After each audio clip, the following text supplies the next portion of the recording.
You don't need cable. Hop on YouTube, welcome to the hood table, where we chop up local and global events vocally. You don't really wanna miss out on these conversations. Just joke a little, laugh a little, get that wine in your system, fill your glass a little, expose current events, talk trash a little. You never know, these opinions might clash a little. They addicted to the content, got them binge watching. You don't like it, then you want invited. Bet your friends watching in the house or in your job parking lot before you clocking. They don't wanna miss a second of this HT content. Everybody think they got something to say, so it's an open invitation, bring it to the table. But if you come whack, just know we ain't buying in. We gon' probably turn your back and tell you sorry, try again, Yeah, welcome to the hood table. You don't need Netflix, you don't need cable. Yeah, welcome to the hood table. You don't need Netflix, you don't need cable.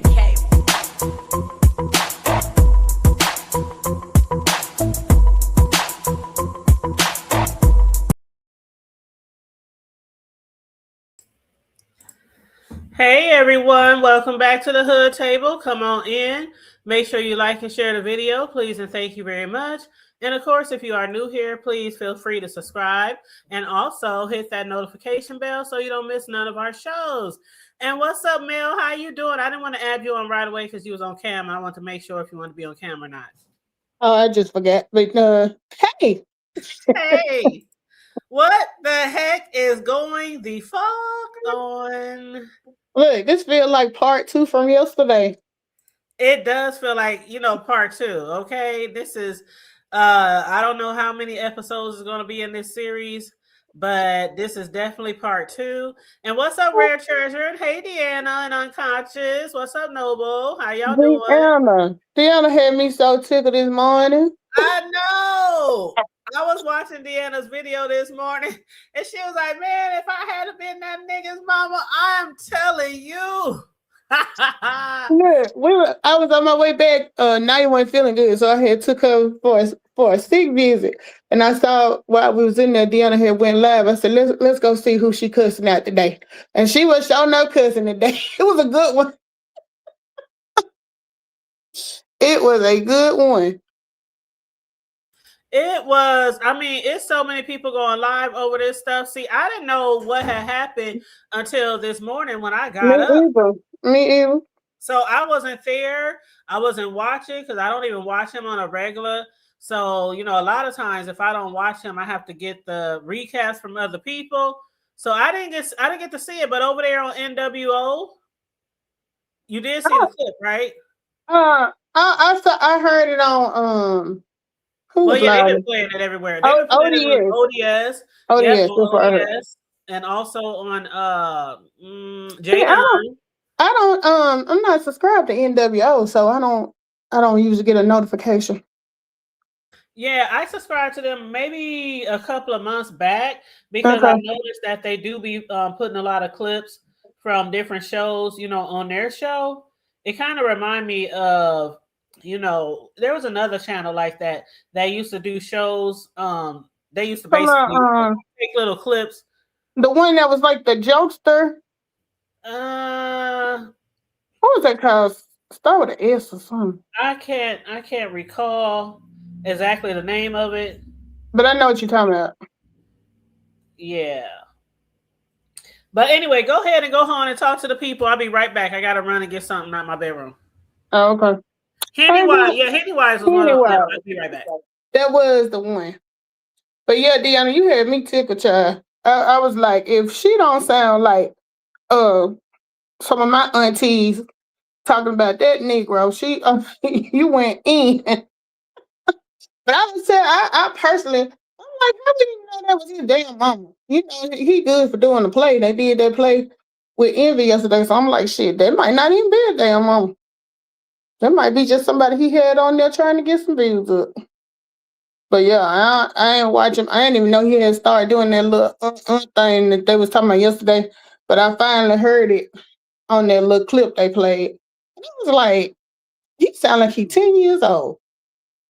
You need to cut that mess out. I don't remember Slappy.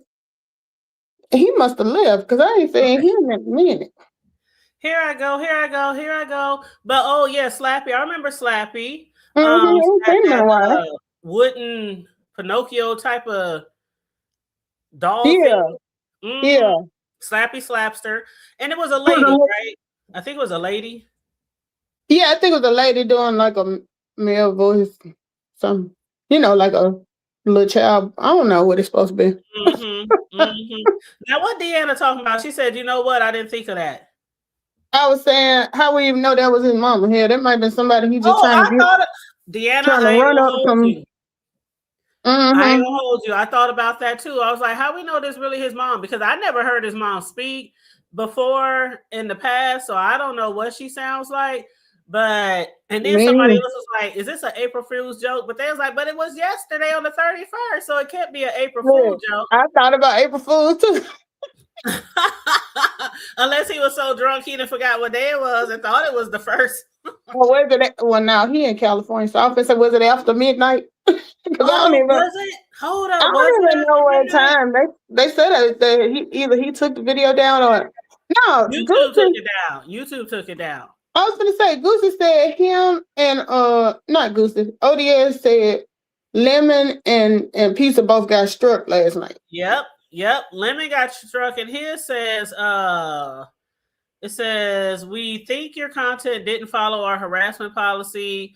So they took the video down. And Pizza, she did make a post about hers too. Yeah, And it was the video that where Lemon was over there, before he went over to yeah, I ain't see that either. yeah, he was over there going with it with Ghetto or something like that. And then after Same that, thing. he went over to Envy's because he heard Envy and them was going to call the peoples on him if he didn't get help or if he didn't start behaving online. So it was that video. Yeah, I ain't watched Pizza either, so I didn't know what happened over there. I come to you to get my damn recap. I don't be watching. Well, again, I'm just up here just talking about the clip that I heard because I didn't see Lemon's whole video. I didn't see that at all. And what up, 23 Jackson Street? And what up, Dr. Sophie? How you doing? Please make sure you guys like and share the video. But definitely, if anybody wants to hit the link, feel free. But I'm just going off of that video clip. Yeah, that's all I heard too. And they were trying to decipher if he actually hit his mother because when you play the video, it kind of sounds like you hit my he hit nerve. his nose. Yeah, it sounds like you hit my nerve or you hit my nose. That's what people was trying to decipher. And they was even slowing it down. Yeah, and I was like, I don't believe he hit no nose because I believe she'd have been swinging if he hit her nose. It sounded like there was more than one person there, so I can't believe that he hit her somebody in her said nose. Because if somebody that hits you in your nose, you gonna scream, you gonna holler, ow! I've been hitting my nose before. I'm gonna hit the fuck back is what I'm gonna do. It's gonna be before I even think about it. My hand's gonna be swinging. Oh, Stacey Roberts said a lot of people think that it might be a play. I ain't even gonna hold. A lot of people think it might be a play. I think it's a play, Stacey. I believe there was some other female trying to get some ratings for him. Yeah, like why your mama talking about I'm sorry? What? No, I can't. I don't know. And I said the other day, I don't want to say his mother is slow or might have some type of issues to deal with him on this rate, but this is crazy. This is crazy to me. Well, I was over, I think at these spots, somebody was like, well, maybe since she already lost one son, that's why she's so patient with his ass. I was like, I don't know about all that. I don't know about all this. You don't want to lose another son. And then they said, now, did you see his brother on the link? They said his brother was on the link. I didn't see no brother, but I did I hear think when he was on Pieces, I believe they said his brother was on them. Yeah, but was he actually on camera or was they just I heard his don't know. voice? I don't know. I think it was just a voice because they were saying something about Sir King tried to talk to him or something like that and ask him about, Lim. I don't know. Excuse me. I did hear that, Dr. Soapy, that allegedly Dovey and ZX called the police. Allegedly. That's what I heard. I even seen ZX made a video saying, I'm doing what other people should have do. I'm really calling the police. Anyway. And I'm still like, I don't think that's our responsibility. I don't think that's our business. That is a family issue, a family thing that's going on. Now, The if it was family is right there. If they need police, if they need the fireman, if they need the medical, I'm sure they can call themselves. I don't think that's our responsibility to invade or be that intrusive. I still stand where I stood yesterday. mm-hmm. The only way I would have might call the police if I heard a gun go off and somebody said, "Oh, you shot me." I might would. And still, yet it's an apartment complex. You don't think Right. nobody else is gonna call the police? Exactly. They probably do. If the shit is real, I'm sure they do that all the time, and then they would just be like, "Oh, they hit it again." I mean, I just think people just be in people business just because they want to be in people business. That's how I feel. Yeah. Yeah. Like That it's ain't a gonna do whole apartment complex, and they got neighbors upstairs, downstairs. They yelling and screaming. People probably do hear them already. it. Mm-hmm. So I Like, just don't feel like it's up to us to intervene. That's yeah. just how I feel. I'm sorry. Now, if I Yeah. saw something like a child being taken advantage of, or a Yeah. child being beaten, or something like that, oh yeah, I'm calling. Hey, you need to get over there right now. This child or something. Yeah, Deanna, But I got to make sure the bullet hit. She told myself, Melissa said, I might, they got to say they been shot. Yeah, I got to hit it. The bullet no, didn't just go in the water. I just really think people just being intrusive. I don't think it's out of that much care and concern. I really don't. I'm sorry. And people can agree to disagree. People's lives have been Yeah. saved by situations like that. But I'm saying we're not sitting there. We're not sitting there watching him beat his mama's ass. We're not Uh-uh. listening to him beat his mama's ass. He is arguing with his mother, and there was somebody else there. Mm-hmm. Like if they needed rescuing, I'm sure somebody could get the rescue over there. Yeah, I'm supposed to call it from Philadelphia. Well, what you call it? North Carolina. To From see North about you Carolina, got a South nigga in Carolina. California. In California. Well, It has to be something way more serious than that for me to even think about picking up the phone and calling the police. People argue with their parents all the time. mm-hmm. People argue with their parents I think all that the time. And just think that she's been dealing with him how long? 30 some odd years. Okay. She's been dealing with him for 30 something years, and we have to help her. Mm-mm. Like she obviously knows what she's doing. She's obviously knows who she's dealing with. Yep. And she obviously wants him there. If she put him out and then called, and she was like, now this is what he said, that he was begging for him to come back. That's what he said yesterday. Mm-hmm. So he came back, and then when she said, you got to go, and he said, don't call me back again. You called me back because I wanted to. I mean, they are arguing and having a disagreement, and it happens to families all the time. I know I Yeah, don't think it's up to us to call and intervene when half y'all motherfuckers don't really give a fuck about him. Like, yeah, if for y'all real. really gave a fuck about him, y'all wouldn't even watch him do all that fuck shit to begin with. Mm-mm. A lot of people complain about the shit he do, but they stay over there watching. And And then see, when that's his that's the channel go, reason he liked the audience, so that's why he gonna he keep doing loves this stupid attention. shit. And then when Uh-huh. his channel gone, what y'all do? Y'all run over there and get them numbers back up, and y'all get him to 1,000 in less than 24 hours. So y'all like And watching the flatten that fuck, ego. y'all like watching a train wreck, but then when he gets into an argument with his mama, y'all want to call the police. That's ludicrous. That's crazy. Mm-hmm. And look, That's crazy. he over there sounding all saucy arguing. He sounded like, you remember Fame, the show Fame. He Mm-hmm. on that sounded like Leroy from Fame, right spicy arguing. You called me and told me you wanted me to come back here.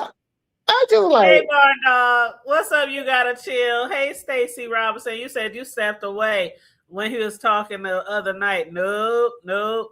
And Dr. Sophie said you bring it on here. We can bring a lot of stuff on here, but that don't mean you gotta make phone calls to the police. I don't think it was that serious. That nigga probably over there right now, laid up in his bedroom. Yep. Snoring. I mean, he's snoring. Like, if she wants him gone, she can get. I'm sure they got 911 that works in they zip code, they area code. So do this mean Envy finna do another live and say he gonna call? You know how many females be arguing and fighting with their nigga? Yep. And then they back with their assholes the next day. Mm-hmm. The police pick them up and they bond them out. You know what I'm trying to say? I know exactly what you're saying because I didn't bond somebody out and they ass was right back with them the next day. I have a homegirl. I know several people actually, but I have one homegirl specifically who used to fight. I mean, get thrown up, hemmed up. I mean, just all kind of shit. And the police we call, somebody would go rescue, brothers come, homies, whatever, family come. Motherfucker back over there by the end of the week. Then they fight again, then they break up, then they fight again, then they break up. And I have been that person who have ran to the rescue for people many, many times, to the point where me and other people was like, fuck that shit. You like it, we love it. Exactly. You know what I'm saying? Like, just because you call the police don't mean that motherfucker ain't gonna be right back there the next day at his mama house. If she wants him there, she will have him there. If she don't want him there, she will make him leave. Exactly. Yeah, my brother, when I was he was still in college, I was out. But my brother had got into it with his girlfriend. He said all he did was like push him off of her. So no, I got it back. Push her off of him anyway. She calls the police. So this happened at like 2:00 p.m. Well, here, you got to sit for 12 hours at least. So I was supposed to get out of work at 11. I got to stay at work till 2:00 because I can't get him to 2 a.m. to bond him out. So I done stayed up, went and got him. About the next fucking day, he comes to bring me my car back from work for work. And she said in the damn car, I was like, we broke up with her yesterday, then. Why is she here? I'm like, both of y'all need to give me my money back because this is ridiculous. But yeah, they'll do it in a minute. Let me tell you, I know somebody a couple months ago, no shit, maybe 3-4 months ago, and they got into it with their son. They was fighting. I mean, fighting. They grown son, fighting. Where you think that man? Where you think he at right now? Back there. It was within a few days. They just had that cool off time. Yeah, I mean, and then you got to chill. Say he back at home, laying on his stomach, swinging his feet.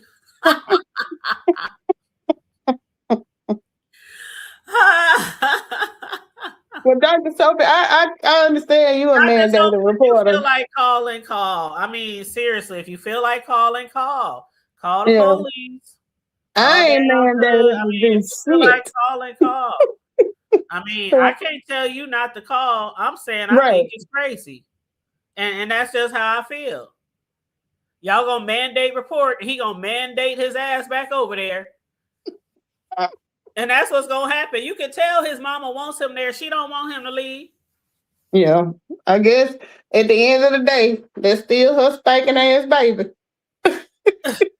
I mean, what y'all gonna call every time he get in an argument? I'm calling back again. Yeah, they had it again. Yeah. Child. Child, you can't make this shit up. This nigga almost 40 years old. Y'all think this is the first time he got in an argument with his mama, the second time, the third time, the fourth time, the fifth time, but we got to call for help? Yeah, because didn't that shit happen just not too long ago? Remember, he was at a hotel or some shit happened, and he was on there talking about it, everybody was feeling sorry for him because he had got put out. Because people on here be acting like people are like they have nobody I mean, they have family, they have friends. She has other children. Like they be acting like people can't take care of themselves. Like this is maybe not something that we would allow. Of course, I wouldn't allow my sons in my house. My oldest son was just over here today. Hey, son, I need you to come over here and do some things around my house before my new furniture comes. All right, mom, what you want me to do? Do I need to bring bro? Can I do it myself? And I was like, you can do it all yourself. So he comes over, he's taking furniture downstairs, throwing stuff away, moving shit around, all kind of shit. All right, mom, love you. Bye. Gotta go. You know, I'm like, no, I have some very respectful, well-disciplined boys. No, no, no, no, no. Never in their life have they ever. And I got some big ass boys, okay? Shit, the one that was here earlier is 6'2". I got some big ass boys. They Even will if we fuck were, you up over me, but they won't fuck me up, but they will fuck you up over me. yeah, I wouldn't even, if there was a play, I wouldn't even do that play with my mom and dad shit. And I don't live with them. Hell no. And what up, Easy, that dude? What up? How you doing, hon? And you gotta chill. Say this is why you shouldn't put shit on the internet. People with careers on here that have to report things like that. And I understand if you feel like, if you feel like you have to report or you have to call because you're a mandated reporter, then go ahead and call. But I think y'all wasting y'all damn time. Mm-hmm. I think you're wasting your time. I really do. I think a lot of people in law enforcement probably watch YouTube, but does a lot get done on YouTube? Nope, because YouTube want that money. Mm-hmm. The only time that YouTube really does, like YouTube reviews all our videos before they get monetized or demonetized or partially monetized. So the only time that people will really get like a channel struck or something like that is somebody snitch. YouTube don't monitor their platforms like they supposed to. That's why people continue to do some bullshit up on here on this platform. They ain't trying to monitor it like that because they just want that money. Okay.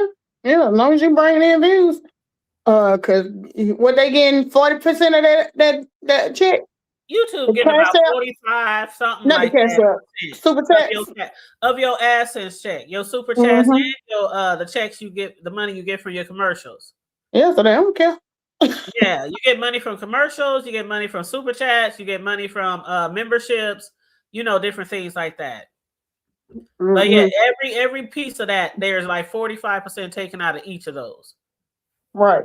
And that's why a lot of people prefer to get cash apps. Like when I see people sending $100 or $50, or somebody sent me $100 before, you know what I'm saying? On super chat, somebody sent me 50 before. But I'd be like, y'all know I'm only getting like half of that. Like, yeah, you throwing money away. You paying YouTube. Yeah. Why not cash app the person so they can have all the money? Because what was it before? Because I know that just recently started, maybe a few Oh, years it was ago. like 30%. It was like 30 something, like So 30. it still was up there, sort of. Yeah.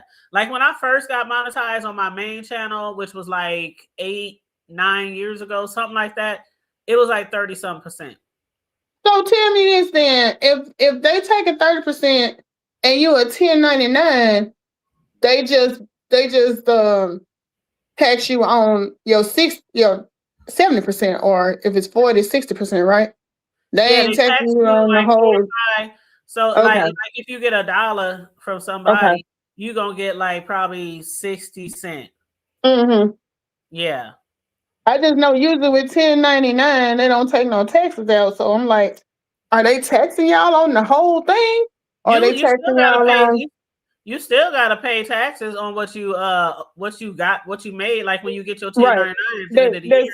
There's 60% though, not the Right. 100%. Right. Okay. But that's why people like you who be teaching people like me and other people who do YouTube from home or work from home, like Melissa, y'all make sure y'all support Melissa's channel because she be telling you how you can make the most out of your money, working from home, and how you can all these tax breaks and the things that you could not write off, but what do you call it? It's right now. Oh, okay, yeah, write off. Deductions. Deductions. Like I told somebody the other day when I was live, they said we never heard that before. The hood table. I said, have y'all not heard about the new law for I taxes? heard you talking about that too. Yeah, where if you work a lot of overtime, like my career, we do a lot of overtime throughout the year. Y'all know that because y'all know I work 12-hour shifts like 5 months out the year. And so Trump made it to where if you work over okay, if you're single, like I'm single, no husband, Mm-hmm. nothing, right? Just me. Mm-hmm. So if you're single, you can write off up to $12,500 of overtime pay. So $12,500 is not gonna be taxed out of your Mm-hmm. overtime pay. If you're a married couple, you can go up to 25,000. So you can Mm-hmm. basically like double that. Right. So when I did my taxes the other day, I sure enough put that $12,500 on there, and I got a couple of $1,000 more on my I know taxes. you did. That's the I, why that's the I reason look they at those put it there. taxes like, can I get paid today? Because I don't want y'all to sit on that and really review that shit because y'all I might have to owe that back. I'm like, is this real? I'm looking at this shit like I ain't got no money back from the IRS and I don't know how long. But you should be getting money back all the time. Chat when even when I file stuff like I work from home, so I know what to write off. I'm telling you that I make that much money, okay? Without saying Right. I make that much money. I I'm not get it. boasting Yeah, and I bragging. get it. But I'm you not know what? I'm not The trying to do that.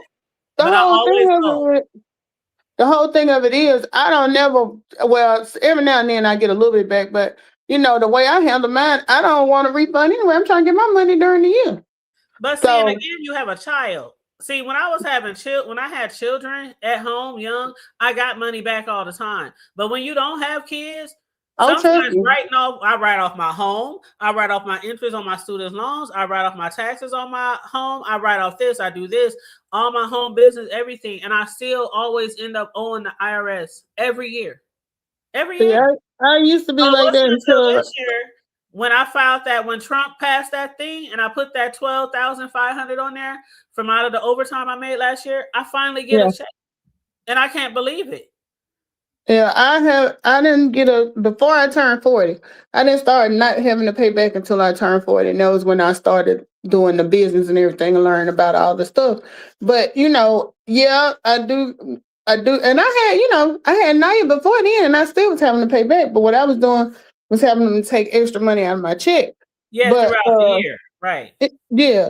But now I don't do that no more. And plus, well, your boy is grown. So I'm like, not only do I have a kid, but I get an extra deduction because I hire Night as my child. And so if I pay her a salary every month, I get that money back. So Right.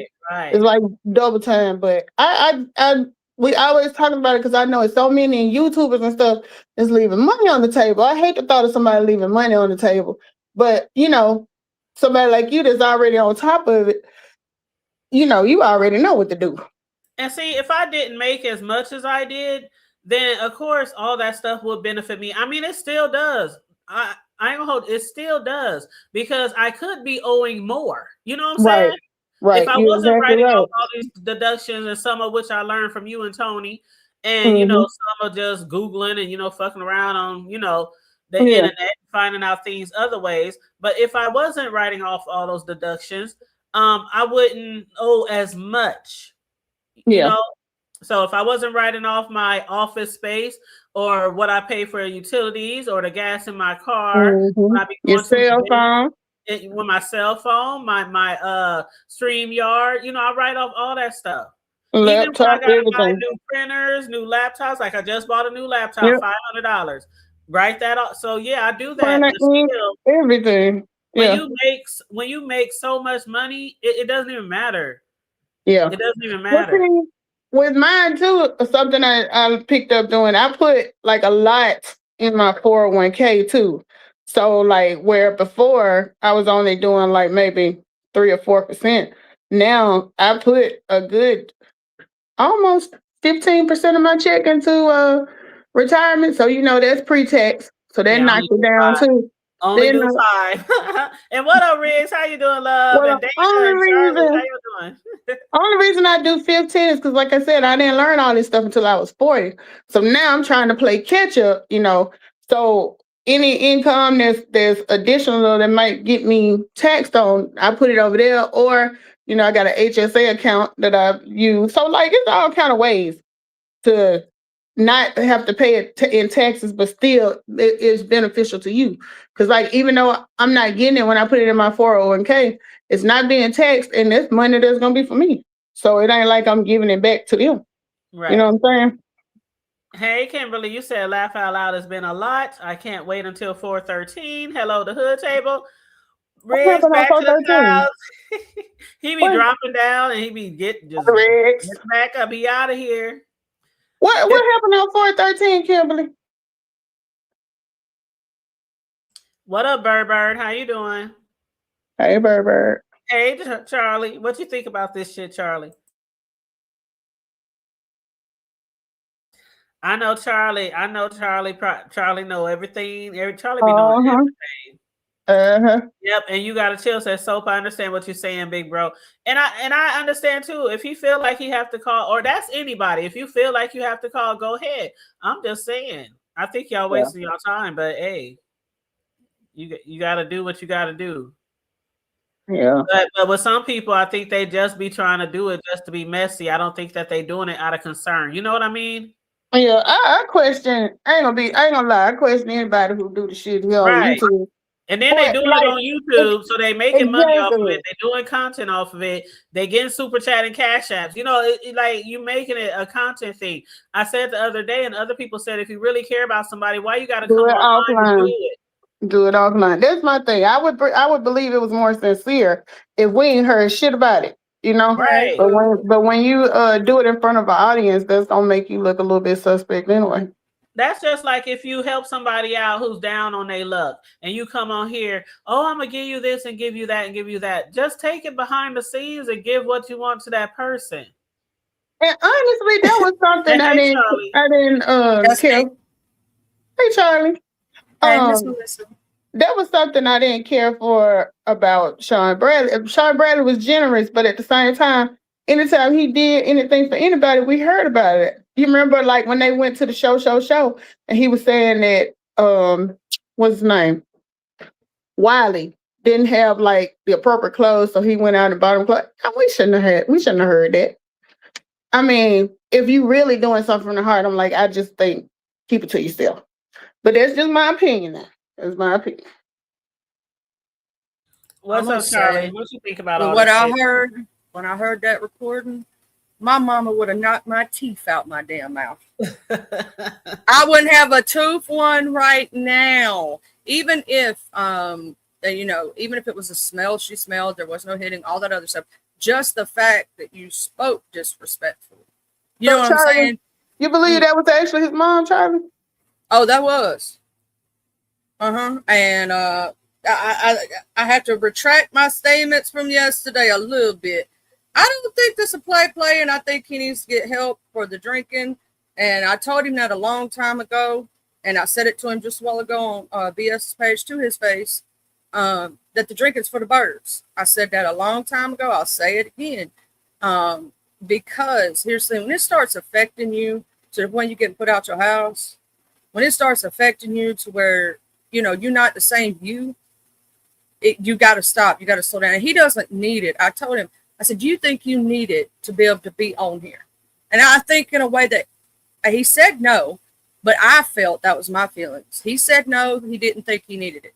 I told him to his face that people like sober lemon. A lot of people. People don't like drunk lemon. Drunk lemon is a lot of people do not like him. You know what I'm saying? He's disrespectful. He's disrespectful to women. He's disrespectful in general. He's a lot more agitated and wants to jump at people. Versus when he's sober, you can actually have a real conversation with him. Like if you have an issue or something. You get what I mean? Mm-hmm. And myself, and I, when I heard that recording, I heard it, real time before they took it down, which now there's clips of it. If you ain't heard it, you can go over to NWO and hear it for yourself. The sound of it and everything. He said, I'm going to drink my bottle and pop my shit. That's your mama house. You can't be drinking your bottle and popping your shit if she don't want you to. I wouldn't dare disrespect my mama in that way. And I know they have their relationship. They talk to each other the way they, whatever way they do, right? That's their stuff. I ain't in it. I'm like Bennett.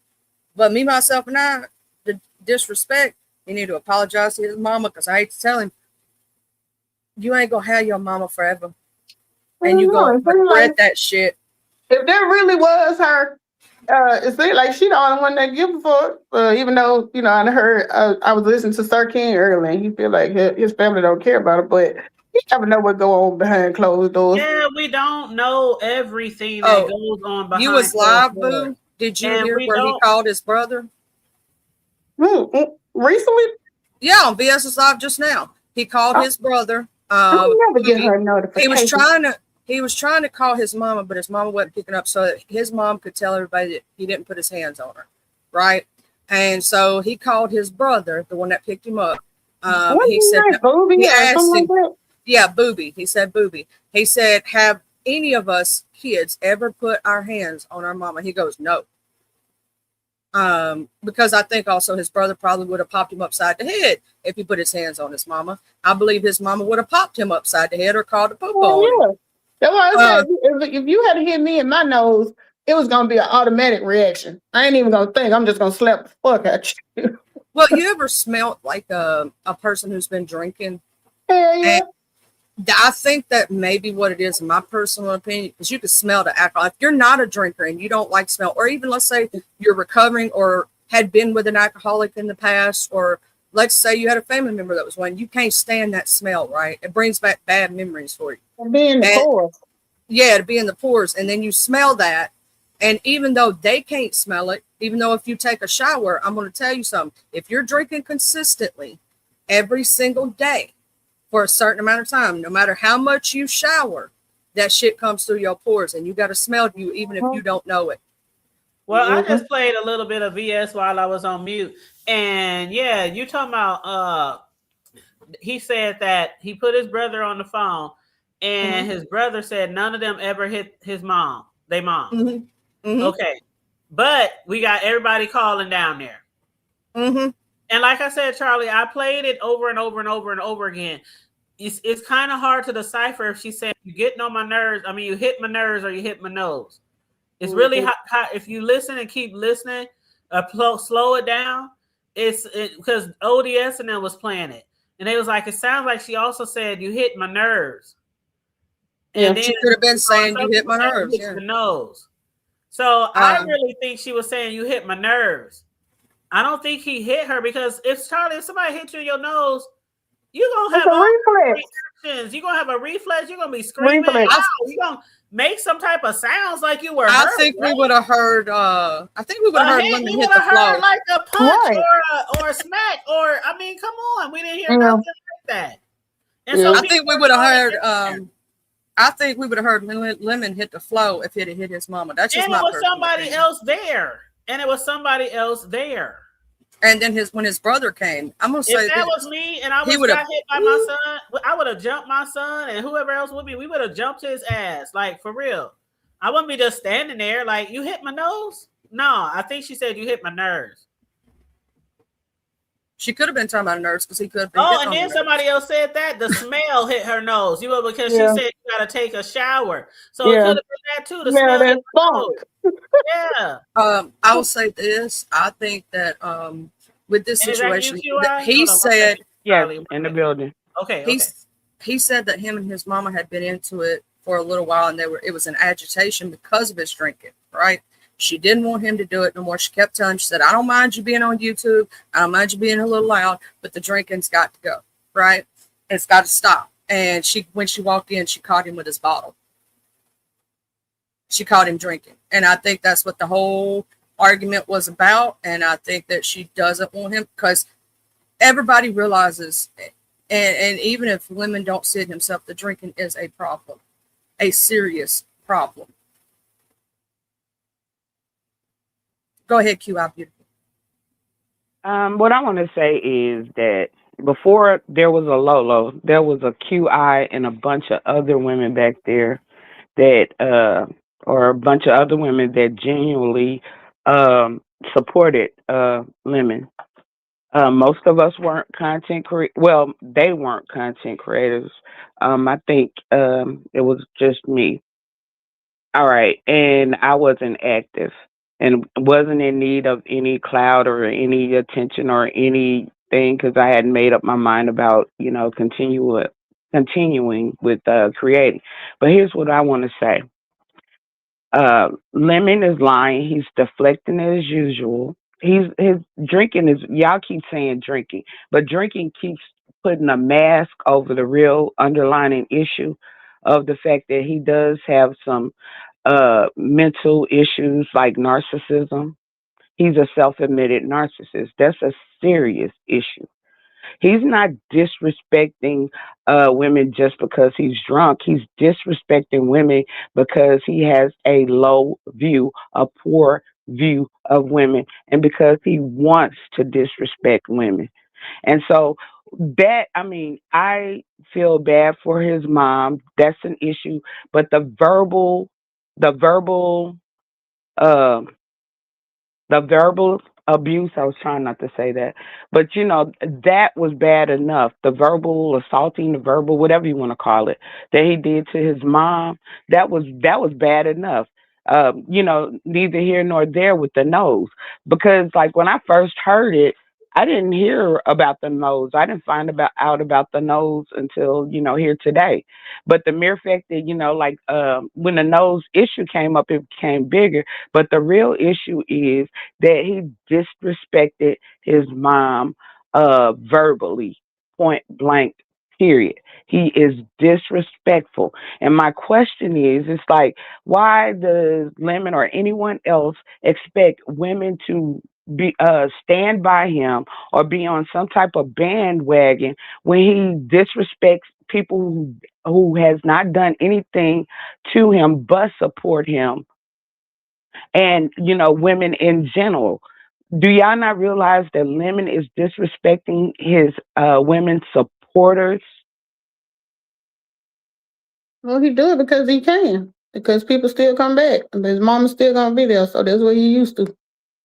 Yeah, and that's what I'm And all disappointed you have to in. do is stop watching. I mean, I get what you're saying about I he always did. disrespecting women, but people keep watching. Yeah, it's always gonna be So and do we need to tell him to quit disrespecting, or should we tell people to quit watching? Well, Thank you, Miss Piggy. They love it. They love it. yeah. people were on the bandwagon to stop watching and stop supporting, and that is the only thing that I can tell you personally. um um I can tell you personally, that's the only thing that's going to make Lemon even act any better. Lolo is sort of, I'm not coming at Lolo. Lolo is a part of the problem. The coddling is a part of the problem. That's somewhat what his mom does, because even Mhm. though she told him to get out, he already knows he's gonna come back home. He said, I didn't Exactly.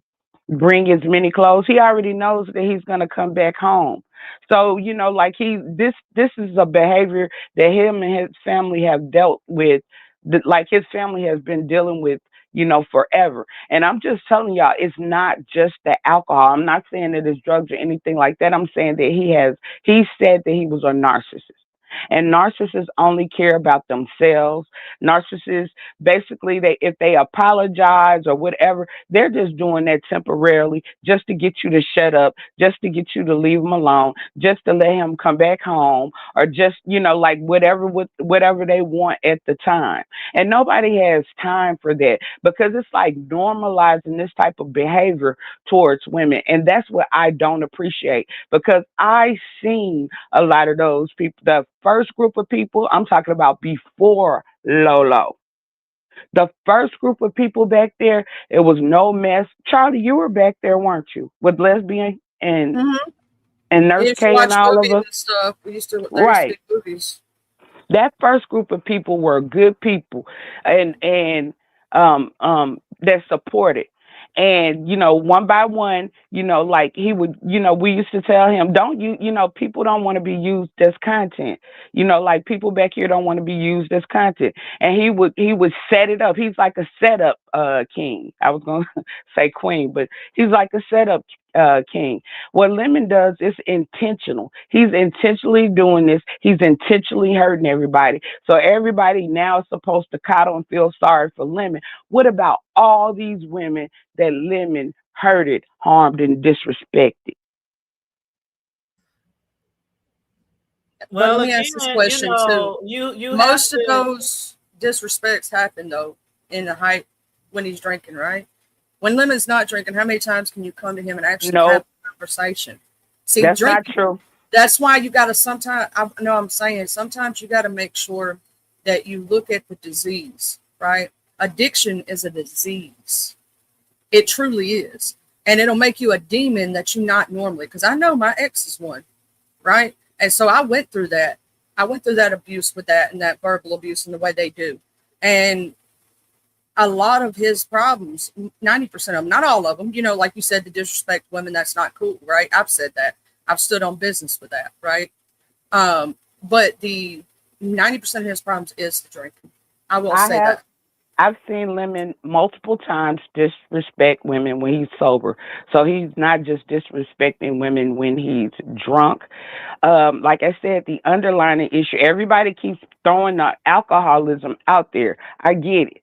There are a lot of people that get drunk and they don't come on here and disrespect people. They don't come on here and try to fight. There are a lot of people that have done, we have a history of that. Did they feel sorry for any of these other women that came on here and you know, were drinking because, you know, because of this or that? No, they didn't feel sorry for them. They gave those women hell. Women around here get hell and hell for the same things a lot of these Negroes get passes for, and it's not right. And women around here are getting hell because a lot of these Negroes, and it's not right. Because I'm sick of tired of seeing him, and I've told him this, that I'm tired of seeing him hurt women, good women. I've seen him hurt too many women, and that's my biggest problem with him. And a person like Lolo is a part of the problem. The real problem is not the alcoholism. The real problem is coddling and excusing his poor and bad behavior. He wash, rinse, and repeat the same pattern of behavior. Same pattern over and over again. Play victim, blame game, play victim. It's a pattern of behavior.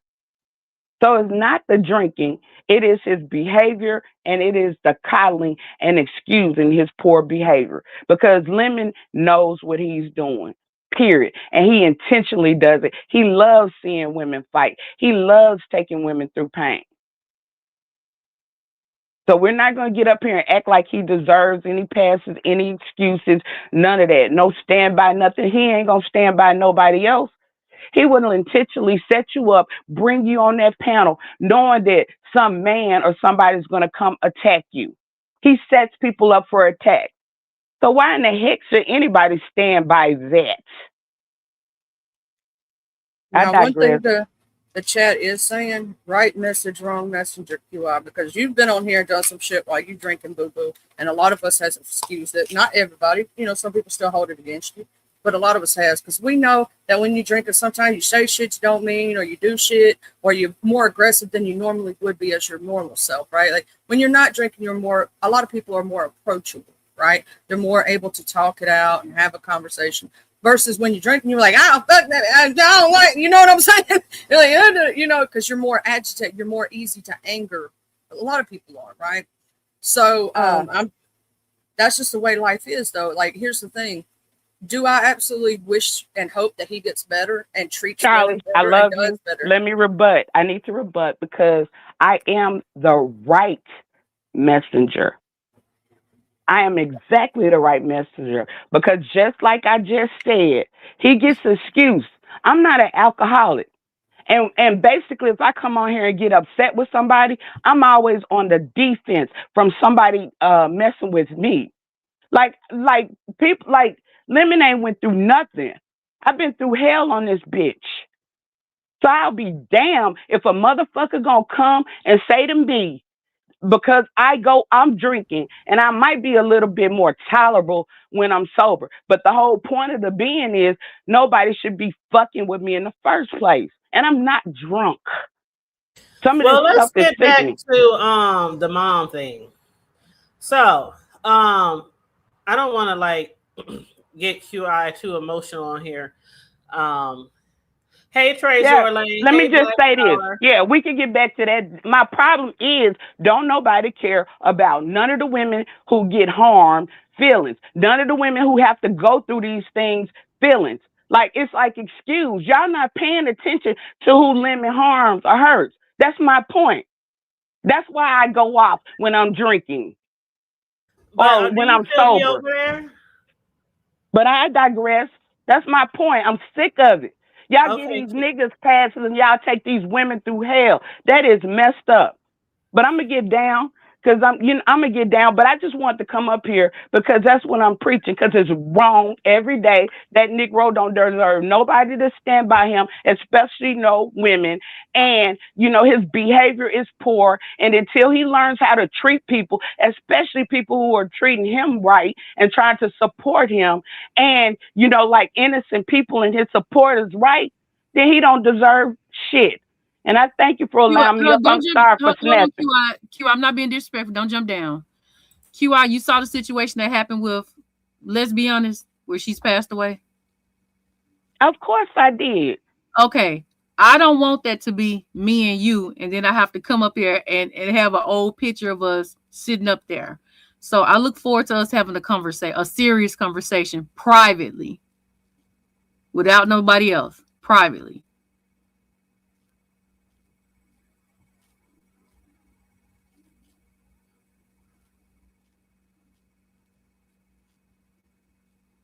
So the ball is in your court if you open to that in the future. So that's all I'm saying. So I'm gonna go ahead and jump down. Thank you, the hood table.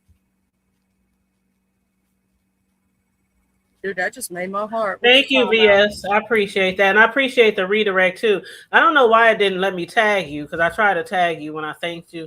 That just touched my heart. Y'all don't know, man. It's like man. Yeah. And again, my condolences too to I didn't know Leslie that much. I seen her of course on panels. I didn't know her that much. So, I'm not gonna get no big old soliloquy, but my condolences again to her and Nurse K and her family and friends. So yeah. But I appreciate that. I'm hoping that QI and VS both can get some closure from it. They don't have to be besties, none of that shit, just some closure. Because here's the thing. A lot of us have known each other for years. You know what I'm saying? And we would hate for that to be our last words. So that's why I'm saying with this situation with women, right? I'm hoping that he gets better. I'm hoping that this is a slap to the face to him, that he stops those bad behaviors, that he stops this drinking and does better for himself. It's Rico. What up, Rico? Hey, Rico. What's up, Rico? What up, I'm just going to say this one part. I'm not going to be here for long because pretty much I heard enough. But I just want to just add in my 2 cents to QI. That's please not make this a man versus woman thing because this don't have anything to do with the male versus woman. Yes, it does. It does. Cut it. Let me finish my Cut the comment. bullshit. Y'all do that every time. Cut the QI, bullshit. please stop. Please stop. It's don't have it has a lot just to do with right and wrong and being a disobedient child to your parents. It don't have anything to do with male or female because we have people that's on here that's women that's outside of the sector that's disrespectful to their parents and everything like that. That's on TikTok or any other platform. So it don't have anything to do with male or female. It has just to do with the respect of what your parents instilled in you to either respect them or not. And especially living in their household, if you're a grown ass adult, there's going to be rules and regulations that you're going to have to follow. I don't care how grown that you are in age. If you are living in somebody else's household, even a fucking motel room, you still gonna have to deal with somebody's rules and regulations. And if that woman don't want you to be drinking in her house, at least respect her. I don't give a fuck how much you paying the bills or not. You are not grown until you are out on your own. And that's really all I pretty much had to say. I'm tired of the whole shit between the male versus women because a lot of y'all women on here start shit with us males anyway out the fuck of it, and then we just gotta hold back just because y'all female and women empowerment, all this bullshit. No, y'all gonna get the same motherfucking disrespect as y'all give us. So I'm tired of hearing that shit too. Peace. Well, in reference, all right, Rico, thank you for joining us today, Rico, and everybody in the chat. Thank you for joining us. I know a lot of y'all came in here, so I'm gonna just give a big warm welcome. Like 300 of y'all just popped in here, but I thank you guys, and again, shout out to VS for sending the redirect, please and thank you. Oh, here you go, sir. Could you share this with the other fella? Thank you so much. Thank you. Please lock the bottom lock. Thank you, hon. Sorry, y'all. I was getting some furniture delivered while I was on mute. But I was just giving a tip. But yeah. So shout out to everybody who just joined us. Thank you so much. Now, as far as Lemon, now I did hear from did you watch all of VS, Charlie? Yeah, all the way up until I hit your link. Okay, so I know, you know, some people, we all can agree to disagree. A lot of us going to agree to disagree on a lot of different things that, you know, goes on with Lemmy. You know, his behavior, him falling asleep, him disrespecting, him doing this and doing that. Y'all complaining, but you're watching. Y'all complaining, but y'all get him to 1K within less than 24 hours, you know, when he loses channel. The boy done got more channels than I don't know what in a very short period of time because people want to watch the fuck shit. But to hear his brother, when he called his brother and they said they never put their hands on their mother before, see, that was the whole reason why I said I don't think it's up to us to call and be intrusive in what's going on at his family's house. I really feel like if y'all call, something might happen, but who's to say his mama is not going to just ask him to come back? I mean, he's 38. My son's is 20. The oldest will be 29 next month. The youngest just turned 25 in April. Mothers know their kids better than anyone else. Than y'all, than me. That lady knows her son more than anybody else. And obviously, after this many years of being with him, she knows what she's dealing with and what she has dealt with. And after putting him out and telling him to come back the very same day, I mean, y'all talking about threatening to call the police and shit. Yeah. I just don't agree with that. I don't agree with that. And again, there was 3 different interpretations of what he said. Somebody said the smell hit my nose. Somebody said you hit my nose. Somebody said you hit my nerves. It was like 3 different interpretations of what people heard. And I thought she said you hit a nerve. That's what I thought, but other people were saying, you know, different things. Again, if somebody hit you in your damn nose, there would be some reaction. We would have known. We would have heard some hitting. We would have heard some. We would have heard some hitting. We would have heard some smacking. We would have heard some screaming, hollering, crying. If somebody hit my nose, I would have flipped the fuck out. Like, you just hit my motherfucking nose. You just hit me? You got me fucked up. And I don't care how nice a mama is. I don't care how nice a mama is. They ain't gonna just stand there after you hit them in their nose. Like, I think it would have been a lot more screaming. I think it would have been a lot more screaming, a lot more hollering. Possibly we would have heard Lemon hit the floor. I'm just saying, because if that had been me, my mama would have decked the bejesus out of me. I'd be missing some teeth right now. Now, Charlie, you know how sweet and naive and soft-spoken and religified my mother was, right? Mm-hmm. Even though she's not for, you know, all type of confrontations and fighting and cursing and drinking and smoking. You know, most people couldn't believe she was even our mother. I mean, like, was the oddball in our entire family, like her and a few others. But really, she's unconfrontational. But if you hit her or put your hands on her, she gonna fight you. She gonna fight you. I don't think anybody would just stand there and do that. Hit her. I just don't believe that he hit her. Even if, let's say, she didn't put hands back, we would have still heard some cursing, because ain't nobody gonna get hit in the nose and you're not gonna cuss somebody out. You're not gonna raise your voice. You're not gonna say something. Like, it'd have been a lot more rougher, harsher. We'd have been able to hear her, because y'all have heard her when he's just gotten on her nerves, right? Yeah. And so if she would have hit, and then his brother come and pick him up. I'm gonna say this, as a brother or a sister, if my sibling was living with my parent and they did some shit like that, they would have had to deal with me. My sons would have to deal with me, and they had to deal with everybody else. My sons, they like I said, children shouldn't be scared of you, but they should have fear in their hearts. Just like with God, we shouldn't be scared of God, but we should have fear. We should fear him. Children should fear their parents so that where they know, like, if I do this, they gonna do that. You know what I'm saying? Like, I know somebody in the chat said he didn't hit her, but he did cuss her out. And he did cuss her out. But is that a reason to call the police?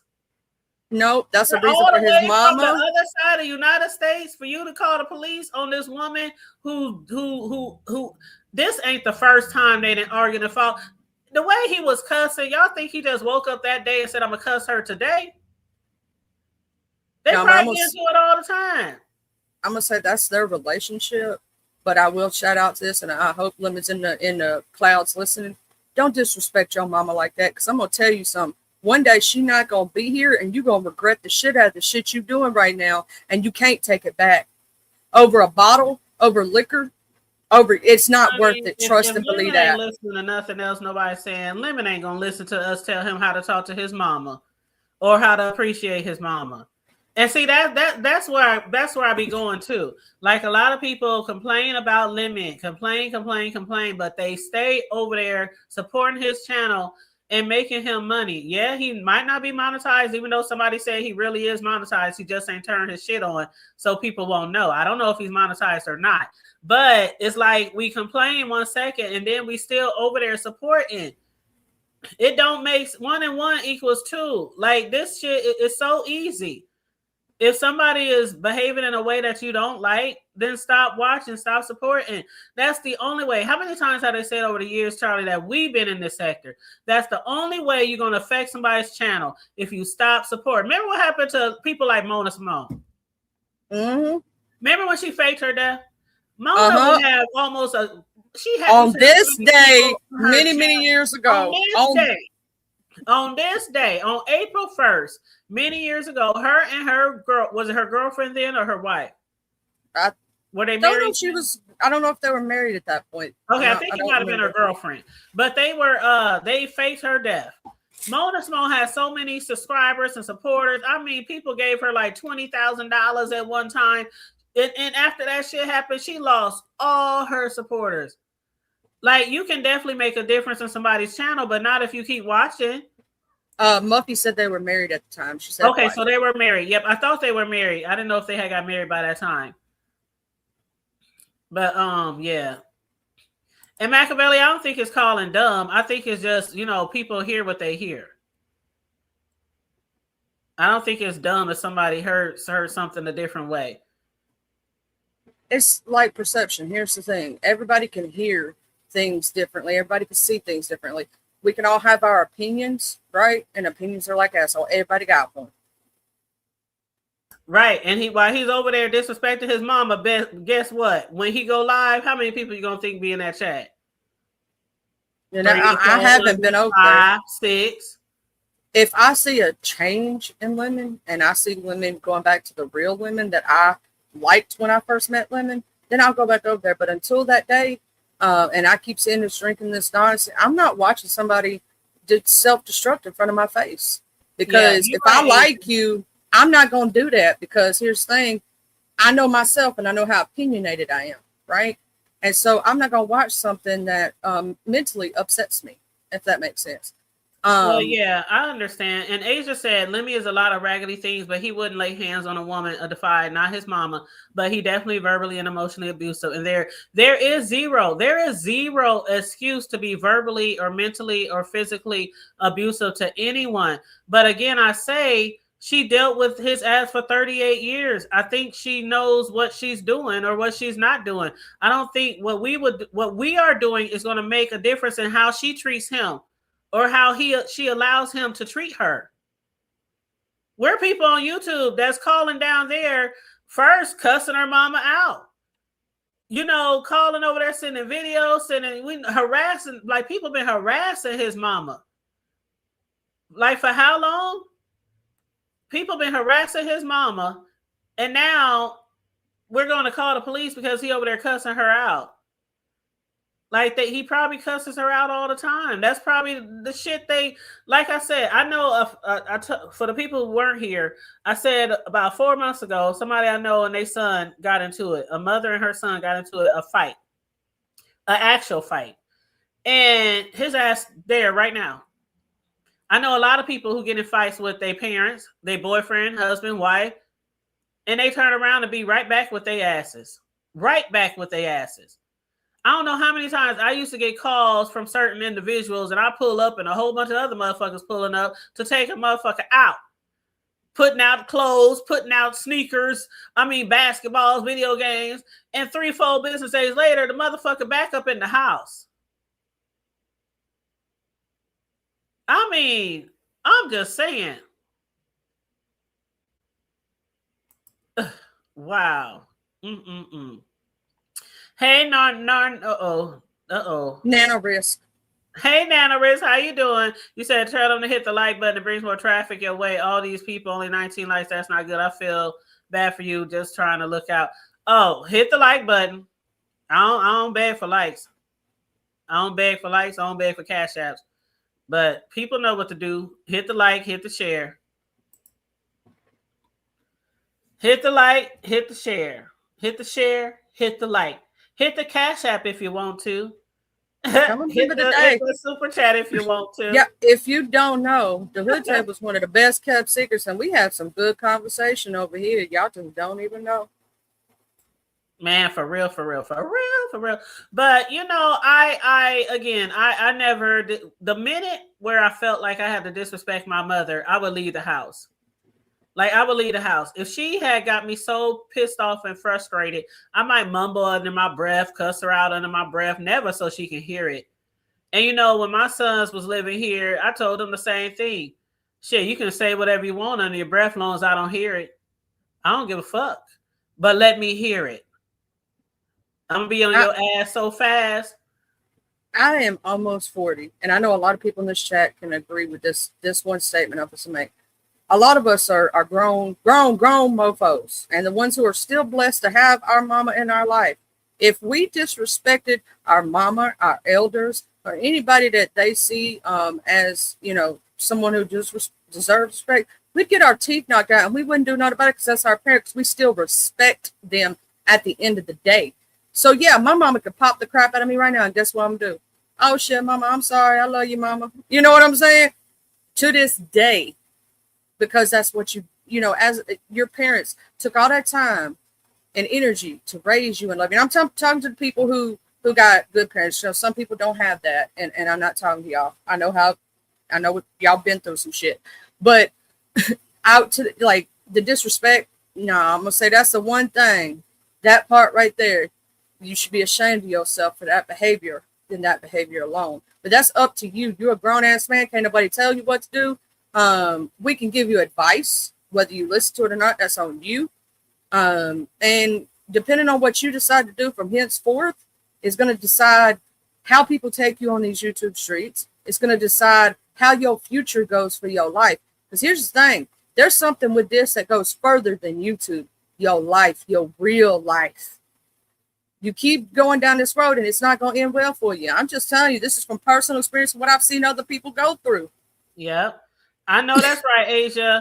You said your mama hurt you with just a look, and I used to hurt my son's feelings with just a look. They grown, and child, if I get them a look and they grown, they'll be like, all right, mom.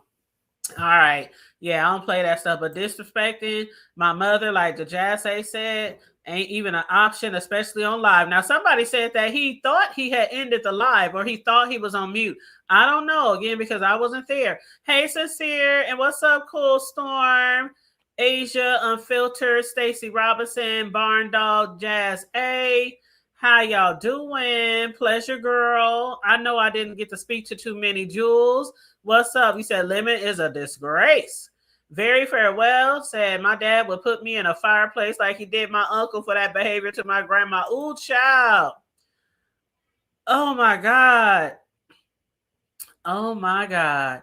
Will y'all stop saying what someone won't do? We don't know these people. This is how people get assaulted for years growing up because everyone thinks that a person wouldn't do something. I don't know what anybody would do on here. Honestly, I don't know what anyone would do on here or what anyone wouldn't do. I honestly don't. I mean, hey, I'm going by what Lemon's brother said. Lemon's brother said on VS's live a little while ago that neither one of them, nobody has ever hit their mother.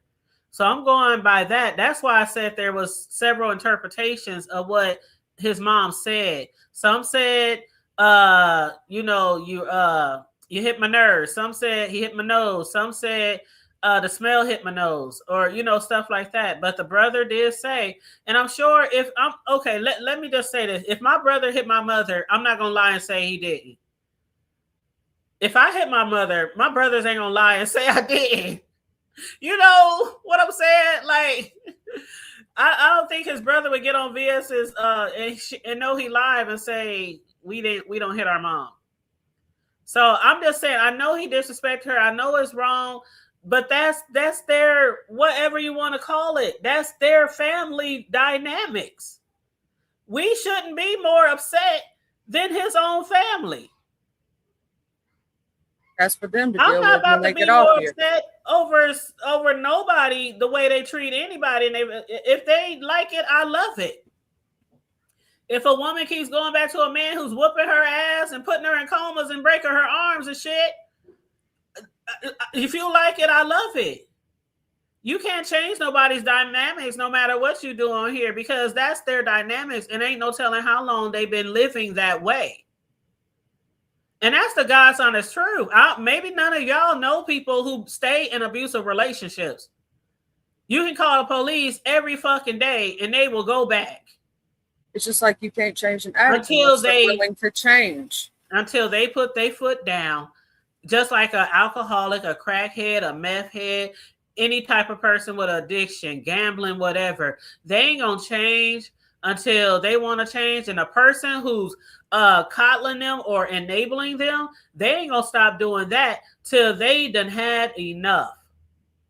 Until they done had enough. Cool Storm just made me laugh out loud. I almost got choked. I had 7 brothers, and all of them 6 foot and over 200 pounds, and they feared the rapture coming from Mama. I feel you. I feel you. When my oldest son, the one that came over here today to move some furniture to the basement that's getting hauled away, so my new delivery, which y'all heard, they just delivered my new furniture. But I can make my boys do anything. And it's not like get your ass, you know what I'm saying? I just have that much respect for them, and they have that much respect for me, that if Mama calls, we coming. Do you want me to get bro? Do you need him too? If I call the other one, like my other son, he's supposed to come up. I live by myself now. So they ask things like, did you put the trash out?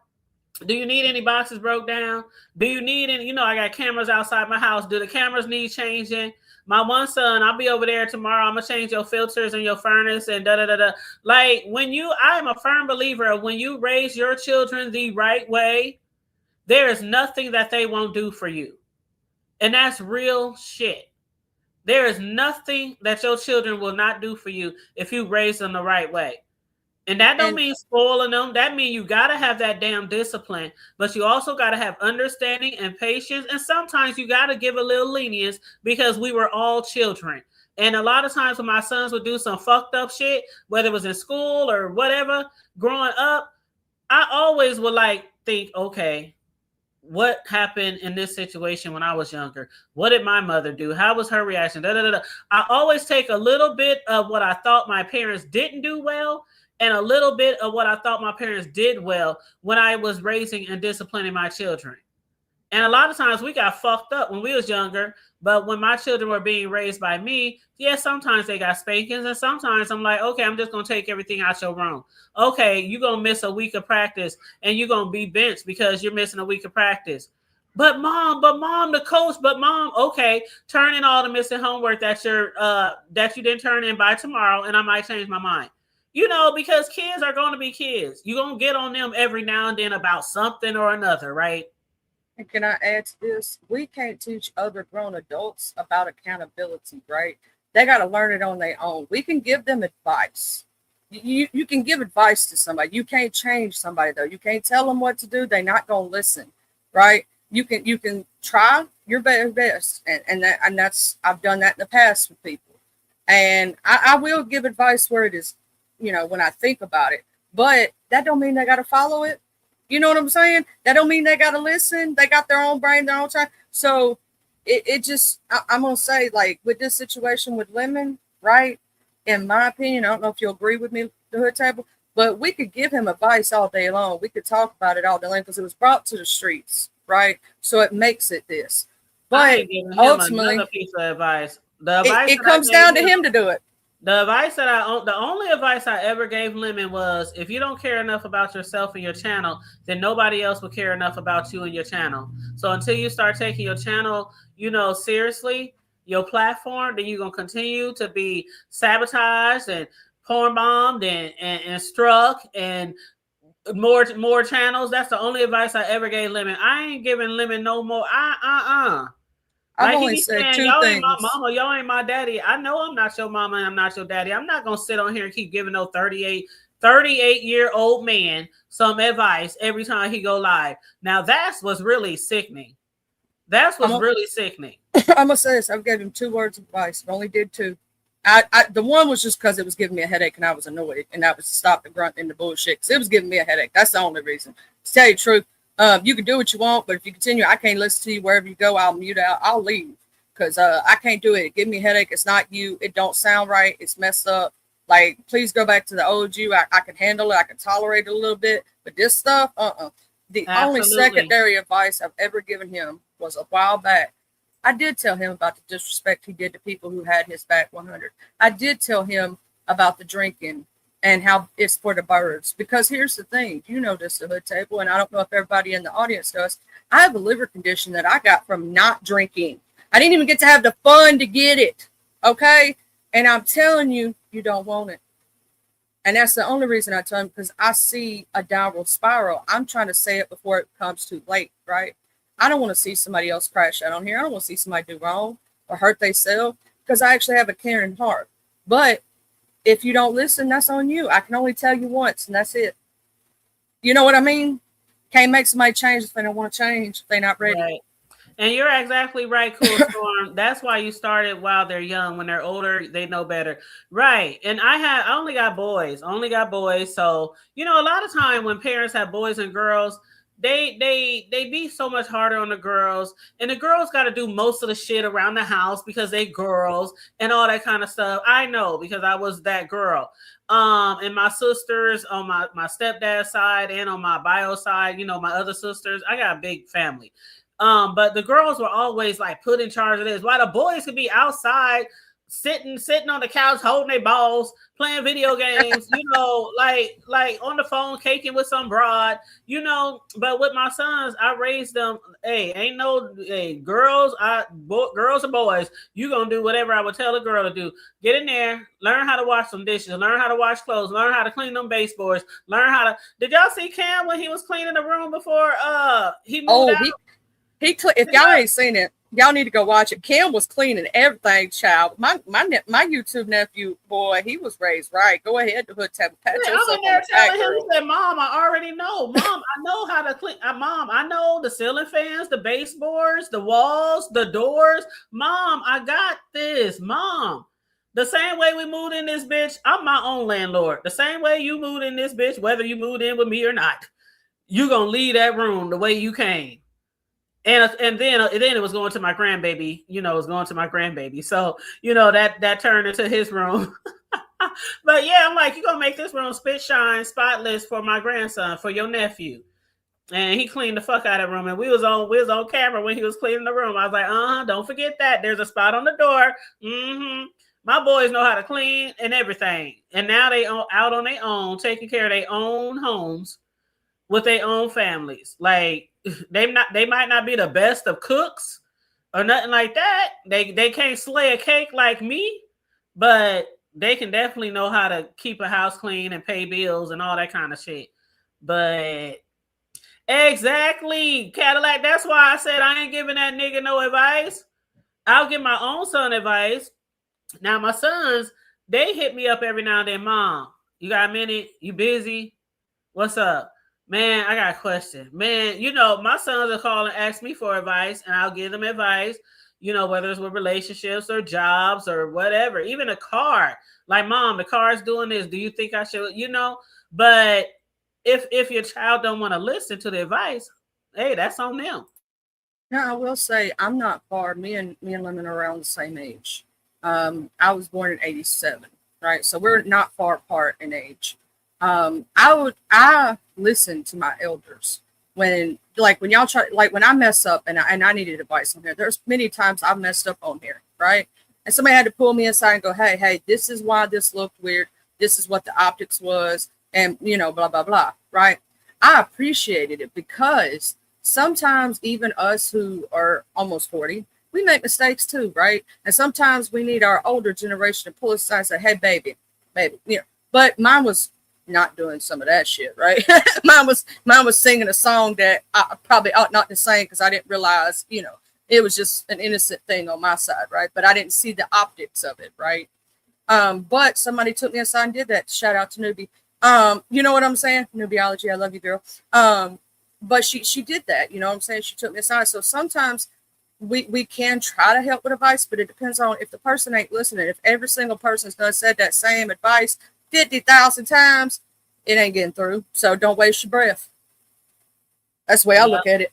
That's the way I look at it too. And I don't have much more to say about it. We didn't have, several people hit the panel. Shout out to the people who did hit the panel. QI, Rico, the barber hit the panel. VS hit the panel. Melissa hit that the was panel. So grown of VS too. Like I was like, oh my God. Like, because they've had a long-standing thing between them and stuff. And I hope they do, even if they don't make friends or do none of that, they ain't got to do all that. Just for closure for both of them where they can move forward, don't have to fight no more. And that way, if they end on an okay note, if something did happen to either one of them, they wouldn't have regrets. Because I'm going to tell you something. That's the worst thing that you can live with in your life is knowing the last thing you said to somebody was something hateful, was something bad. And especially if you actually cared about the person at one time, you know what I'm saying? At one time in life. And then to have that regret on your back, that hurt, that pain, because it does. It does hurt knowing your last things with a person was bad if you really cared about them. And now, if you don't care about the person, that's a whole nother story. You know what I mean? Oh, and what's a very few real, that song, Can't Raise a Man. You know what song I was thinking? If he wasn't raised before. What's that? What's the lyrics, Charlie? K. Michelle. The song that came to my mind. Michelle song. The one that came to my mind though was "Don't Save Him. He don't want to be saved. Don't save." I don't know why, but that's the song that came to my mind. Oh my God! Oh my God! What is hold on, I'm looking up the lyrics. I gotta wait. Can't raise a man. He's already grown. What you gonna do? You wonder why he acts like a boy. 'Cause he wasn't raised right before you. Mm-hmm. Y'all listen to that K. Michelle song. It's a throwback. But right there, if he wasn't raised right before you, that part. And I'm going to end on that note right there. Oh, I know where mine came. It's Project Pat. It's Don't Save Her, but I changed it to Don't Save Him. Don't save him. Don't save her. Yeah, sure. Don't save him. He don't want to be saved. Don't save him. That used to be my shit. But yeah, that's all I got to say about that. I'm going to get off of here because I'm going to see what everybody else got to say about this. I'm going to go back and watch VS Live. She probably got it on members for sure. But I'm going to check that out if she, got that on members so I can watch. But I'm going to just make sure these people, I was guiding them around my house while I was on mute, Charlie. I was like, put that, girl, Charlie, hold up. I got this. Hold up. Stay right there, Charlie. I'm going to show y'all this picture because I can't believe I bought this desk and it's too big. So hold on. Talk to the people. I'm going to take a picture on my cell phone and then I'm going to upload it. All right. So with this situation, we can talk about our thought processes, right? And what we feel, our opinions, because it came to YouTube. It was on YouTube, right? But ultimately, this comes down to his personal life, and he's gonna have to handle that himself, and all those things. And I have to sometimes eat my words. And yesterday, I thought it was all an act. I admit it. I thought most of it was an act, and I was wrong. And sometimes as adults, that's something we got to do too. We got to eat that L when we need to take it, don't we, babies?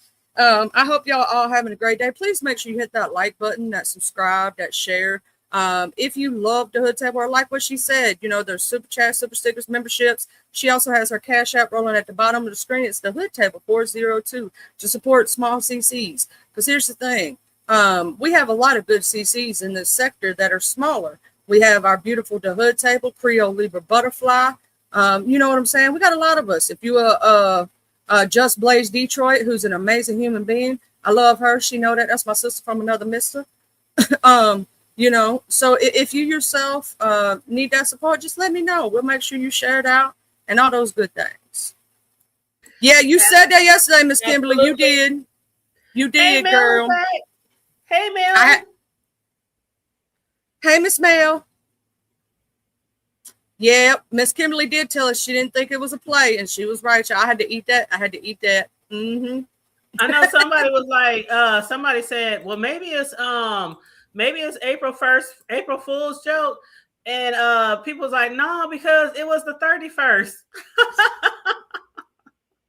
I don't think that was no joke. Not like the stuff that was said about Mona Simone. Now that wasn't even a joke. They tried to play it off as a joke.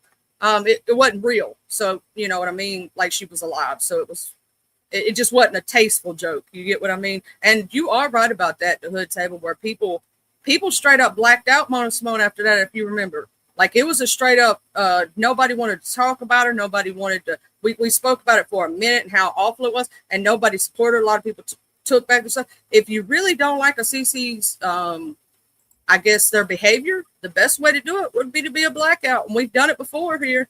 So I'm saying from this point forward, it's going to depend on what he do, because if he continues this mess, what's going to happen? And I'm just going to say it. I'm going to call it now. So y'all can look back on this day, April the 1st, 2026. Charlie said, if Lemon don't change his shit, that platform's going down and it's going to be on its own accord. Not because of people taking down the channel, not because I'm talking about people ain't going to support. They're going to start walking away from the train wreck. You can only watch a train wreck for so long before it becomes redundant. At least you would think so. Well, yeah. I mean, look, there's a lot of people that they've done that to here on the internet. So I'm just saying, me, myself, and I'm wanting you to change and do better. That's just because I want everybody to do that. I want everybody, even the people who are my worst enemies. I want the best for, a lot of people. Even if I don't know you like personally, I don't wish nobody's downfall, especially if they never done anything, I can't even tongue tied. Ain't that some shit? Specifically, towards me. So I know you got that part. You know what I'm saying? I just don't wish nothing bad on nobody. Good health, good wealth, all that kind of stuff. I don't wish nothing bad on nobody, but it's just crazy that people feel like they do have to mother or father him, and he's almost 40 years old. I'm like, what are we doing? This is what YouTube and the beat sector has came to. This is what YouTube and the beat sector has came to, where we have to tell somebody on a daily basis how they should act. It's crazy. I'm sorry, I got really excited. You don't see Queen Diva much now, and I just get excited every time I see her and Miss Tiva. Is she in here? She's up in here. Queen Diva's up in here. Hey, what's up? What's going on? Hey, boo. I get excited when people don't think I pay attention, but I do. When some of y'all go missing, I'll be watching. I'll be like, oh my God, where you been? What's that song? What's that people used to say back in the day? Around the world and back again. I've done that with a couple of them. They're like, you realized I was gone? I'm like, yeah. I pay attention. And if I accidentally miss it, it's probably because my ADHD was going, woohoo. But let me see this desk, girl. Is it uploaded? Melissa said, I think 80% of it is an act. Kimberly said, I said that yesterday. It wasn't a play over here. Melissa, the watcher said, I used to think it was mostly an act to by his eyes are telling he really looks like a sad drunk. Well, they said his eyes was yellow when he cammed up for Rick Reed. Now I wasn't really looking at his eyes like the color. I was just seeing if they were going different directions. That's what I was looking for. I will tell you, if you Maybe I need to go back and look. start seeing yellow in the eyes, that's a really bad thing. And let me do this from a doctoral standpoint, right? From a medical standpoint. Once you start showing yellowing in the eyes, that means your bilirubin is up. And that means that you are becoming jaundice, which means that you've got a lot of damage already and you're going into failure. Your skin and your eyes do not. Yeah, because I got it when I went into full blown liver failure from pregnancy. I literally turned yellow like a crayon. Like my skin was yellow, my eyes were yellow. And that was at the point of, no return almost. Now the liver is one of the coolest organs in the body. It can heal itself, but you're always going to be left. And I am left for the rest of my life with scarring on my liver for the rest of it. And that mine didn't even come from drinking. I didn't even get to have a good time to get it, man. That's some bullshit. You know what I mean?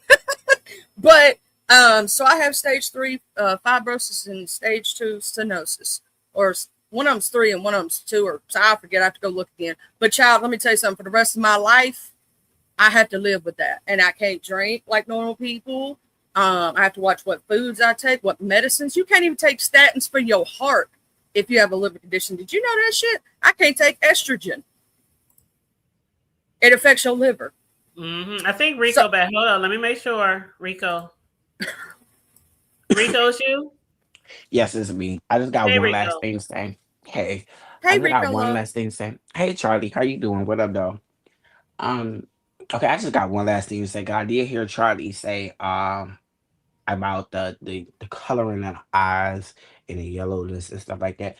Now, everybody on here know Rico. I used to be a former drunk and alcoholic, which it took me a while to actually get it through my head, and it took me a while to accept it and to get the help that I needed.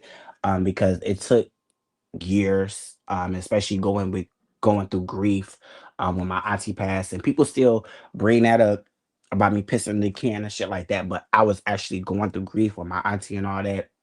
So what I'm saying, at the end of the day, I am still pulling for that man. I am still pulling for him because I don't want to be the type of person that turn away or make a blind decision on a person that really does need help. I think that he really does need help because he lost his brother and stuff like that. So he really and especially as men, it's hard for us to show our emotions without looking weak.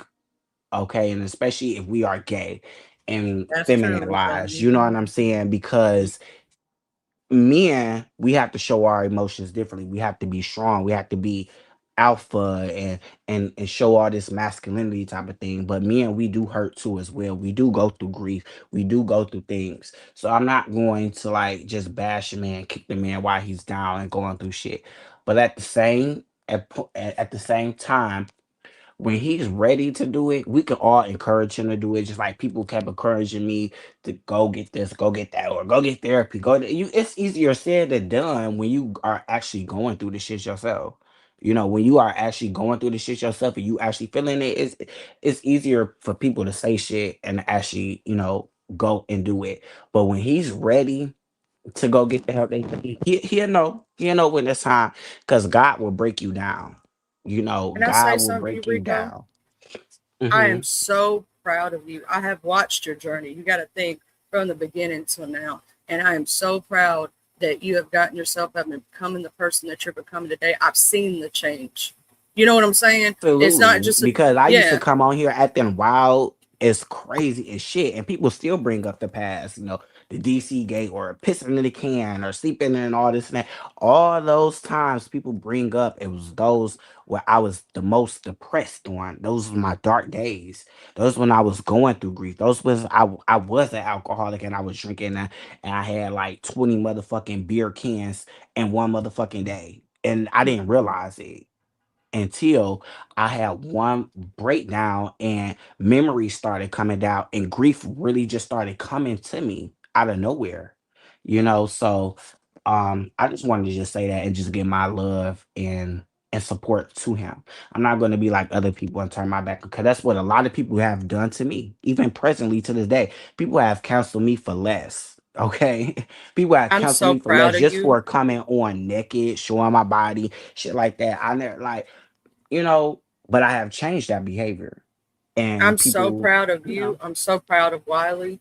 You know what I'm saying? I've been telling y'all, giving y'all's flowers because I've seen the Rico that was going through stuff and that was grieving and that was drinking and not doing what was right for himself. And it was like watching yourself struggling. It broke my heart. You know what I'm saying? Because you're a good human being at the end of the day. And I love all humans. That's just the way I am. And to see how far you've come, oh, it's been amazing. It's been amazing to see that progress, baby. And I just want to say, if nobody else says it, I'm proud of you. I appreciate it. And it's still a work in progress, though. I'm not even going to say I got it all the way together, because shit, I still got me a beer right here. But it's all about limitations. And you can enjoy it, but without getting drunk. You know, I was doing it because I wanted to feel drunk. I wanted to feel good. I wanted to feel the pass out, because I wanted to not think of The what pain. was really happening, right? The pain. And I wanted to, numb myself. So that's what I see. That's what's happening. And if we are God fearing people, as we say that we are, I know that I'm God fearing. God don't ever turn his back on us, so we shouldn't turn our back on other people. We should want to try to help people, and even if they not at their best or worst or anything, just still pray for them. That's all I say. All right, you guys have a blessed day. Thank you so much, Rico, again, for hitting the panel and sharing that with us. And again, congrats to you, because, I've dealt with family members who, were on crack, um, you know, different addictions with alcohol, things like that. Cousins, friends, uncles, even my grandma, when she was much, much younger, she had an alcohol addiction. I didn't know any better. I was so young. But then, as I got older, I realized what was going on. And a lot of times, these functions that we were having at our family's house, whether it was my aunties or my grandmas or wherever, a lot of the people back then, they drank. It was the party thing to do. It's the party thing to do. So then, when we come up into, our older years, teenagers and stuff, a lot of times children see what was done, when they was coming up, and they think is, the thing to do. So a lot of times these addictions, they're brought on by not just yourself, but also what you see, because you like, hey, everybody drinks, I'm supposed to drink. You smoking a cigarette, I'm supposed to smoke. You smoking weed, I'm supposed, you know what I'm saying? And so then some of that stuff is hereditary. Like some people have a hereditary issue with addictions, and it's not any specific thing. It's like an addictive personality that some people might have in their family traits. So again, shout out. And if Lemon wants help, I'm gonna just say that if Lemon wants help, he'll get help. And if his mother is totally fed up, whenever she gets fed up, she'll put him out for good, or somebody else to take him in, and maybe they can get him some help, or But I mean, it's obvious that no matter how much people beg and plead with him on here to do something, it's not affecting him. And I think he really needs people in his real personal life. Like people are skeptical, right, Charlie? Even though people might say, I love you, I'm caring about you, I appreciate, you know what I'm saying? People are still skeptical about a lot of people on the internet, especially those who have been attacked, doxxed, you know what I'm saying? Just channel struck, it's hard to trust a lot of people on the internet. So sometimes he could be looking at this shit like, y'all don't really care about me. Y'all just saying this. You know what I'm saying? I'm just saying what he might be thinking in his mind. So that's I why I think said it might take people real close to him, like his real family and I friends in agree. real life, to help. Because here's the thing, like, that's why me, myself, and I, if I'm friends with somebody, I'm cool with somebody, I don't try to push myself on, because a lot of people have been hurt in the past, right? So I'm like, you come to me at your time, and I'll show you with my actions who I am, right? Not through words, because words are words. Somebody could act like they're your bestie and then stab you right in the back while smiling in your face. There's some people, you know what I'm saying? They're gonna show you through action who they are. Believe a person's actions over their words. Pay attention. Because we can all say the pretty words. Like I can give advice to him. He may not receive it because he may think I'm coming from a place of, judging him. He may think I'm coming from a place of, being a hater or so on and so forth. And sometimes people don't want to listen to other people on the internet because we don't have that personal connection versus like Hood Table was saying, like his mama, his brother, his family, the people right there with him every single day. They have a history. They have a feeling in their heart. What up, Mr. William? Just my thoughts.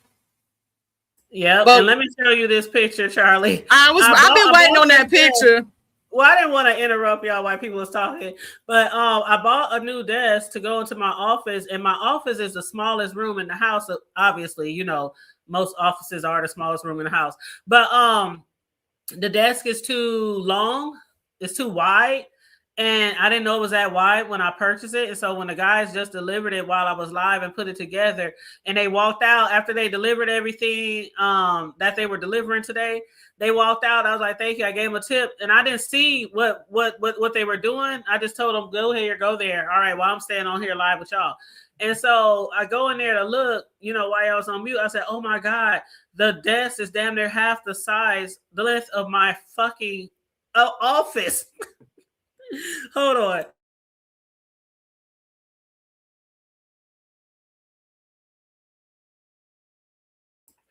You see, my old desk, it was shorter. Okay. It was not as long, and I had more walking space. Is that the new one though? Yes. It's not bad though.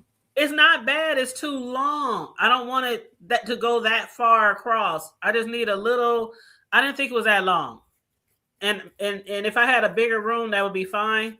But I'm about to go back online and try to find something not so long because I need more room to move around in my office, because y'all can't see the whole room. There's another side of the room where I got shelves, and there's a closet, and I have my heat press machine, and I have another printer for my cakes. My edible printer is on the other side of the room. So that's just one side of the room.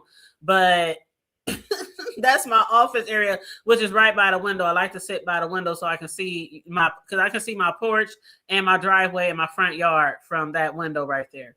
So I like to sit right there. But yeah, so I think I'm gonna get it might not look like it, Mel, but it really is. It's not enough walk path. Not enough walk path. So yeah, I think I'm gonna get a different desk. I don't know. Maybe I'll put that on the base. Maybe I'll give it to my son. Because matter of fact, my son is a gamer, so maybe I'll give it to him. Because I don't think he has an actual desk in his gaming room in his apartment. Yeah, but this one is cool. It's actually a gamer desk, but gamer desk to me is just a desk. But yeah, it lights up and everything. It has, those lights, Charlie.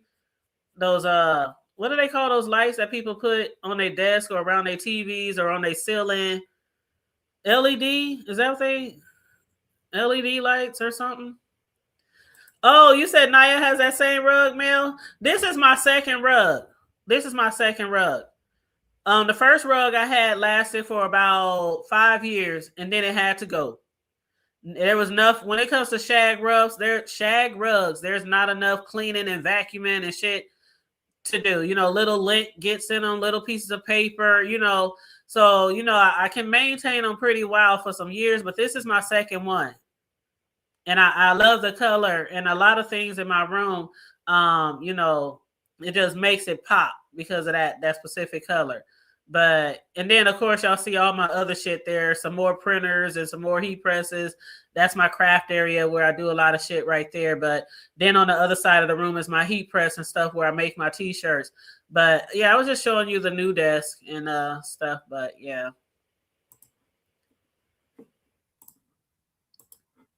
But yeah, I love that rug, Mel. That's crazy, huh? I know some people don't buy shag rugs because it is hard to keep them clean, but they're just so soft and they're so comfy, and it just brings more comfort into my office for me.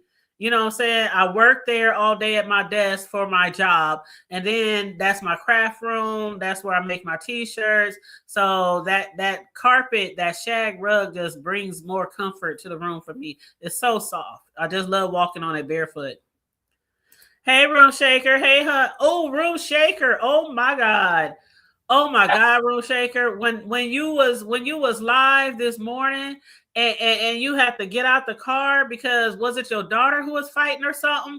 I was like, No, oh my it God, was all her I heard friend. was I'm gonna hit you or you gonna hit me. I wish you would. But I mean, I was like, oh my God, Room Shaker, please don't get in trouble and hauled off to jail. I was like, oh my God.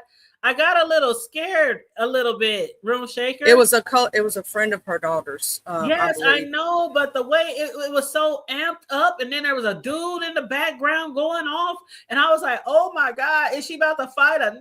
Oh man, what up? What up? Noble, you said that's nice. Thank you. Yes, the color pops, right? They have some carpets nowadays. There's another one that I found. It's a memory foam like shag, right? So when you stand on, it's like it's hugging your feet. I swear to God. Well, see that one, the way that rug is, if it like goes a certain way, all I gotta do is rub my hand across it, and it'll just stand back up. You know what I'm saying? I So gotta it, send you. yeah, I I gotta love it. send you of that. What I'm talking about. I'm gonna tell you this. I stepped foot on that carpet first time. I was like, all carpets are not made the same. I wanted to sleep on that carpet. That's how comfortable that carpet was to stand on. That carpet, it was like you know how like a good mattress, how it hugs you. Uh-huh. These carpets I'm talking about, it's like you walking on air. It's like, oh my God, it's like it massages your feet. It's so awesome. Like I ain't joking. Hold on, My let me make dog's sure this going is Room Shaker. crazy. That's okay. I just want to make sure this is Room Shaker. Hey, It's Room Shaker. me. Hey, honey. Hey, boo. Girl, I was nervous this morning. I was like, oh, I wish I was there. I just want to be there for backup. I was like, I'm like, we gotta jump somebody. Oh, don't worry about it. Don't worry about it. We just waiting for time to go by. Niggas coming out at night. Like, yeah, I don't I play know like that. that's right. You gonna find out today. Absolutely. But how you doing, hon? I'm good. I was shocked. Like, I had my whole little day plan once I got off work. And you telling me I put it up to some drama? But yeah, I don't tolerate a nigga putting his hand on my child. So yeah, it was her friend that got caught up in the midst of it. But like I say, we was raised to take up for our friends, and then you a whole man. But when you socked my daughter in her motherfucking mouth, you got me fucked up and blood coming out her goddamn mouth. This ain't what we doing. So since you like hitting women, you had enough sense not to hit me. So I want to see you stand and get around in the street with a man. So yeah, I started making calls. I would have pulled my pistol out because I keep my pistol on my hip everywhere I go. You hit my you hit my daughter. He jumped in his truck and he left, but I know who he is. So like I said, no, we ain't doing this. So Oh I told her, the little girl was explaining to me in my live what had happened, and I'm like, oh okay, but I'm still on the fact that it's a man that hit my child, it's so we gonna handle this. a Yeah, whole to hearing the little girl's story, I have called some places. They said that they do have kids. Well, she ain't a kid, she 18. They do have shelters for little girls. And I'm like, yeah, we're gonna have to get you somewhere you can go. I wouldn't mind you staying here till they find you placement, but I prefer for you to go get whatever help you need because she said she just got out of a domestic violence relationship. You only 18. I don't know the situation why your parents don't want you when they put you out here. I never thought of it because she real respectful. She clean up after herself. So I never thought too much about it at you being in my house with my daughter. But now I know the circumstances and know your characteristic trait. Yeah, I don't. I feel like you need to go get you evaluated and get you some type of help, and at least get a stable roof over your head because you can't stay with me.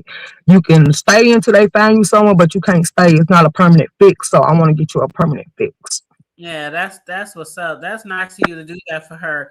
Cause I hate that when kids, because again, a lot of people know that from the age of 17 to like 21, I was out there. Like I left home, I was here, I was there, staying with people, couch to couch, bed to bed, pillow to post. And so I know what it's like to be out there, Thank God I was fine, excuse me. Did nothing really horrible happen to me, but I'll never forget, and I'll never forget where I came from, growing up the hood, being homeless, all that shit. So when people are homeless and things like that, I'll be looking like, damn, like it's a fucked up situation. It's Right. really a fucked up situation. Life just, you never know what can. Was you on that show? Was that you?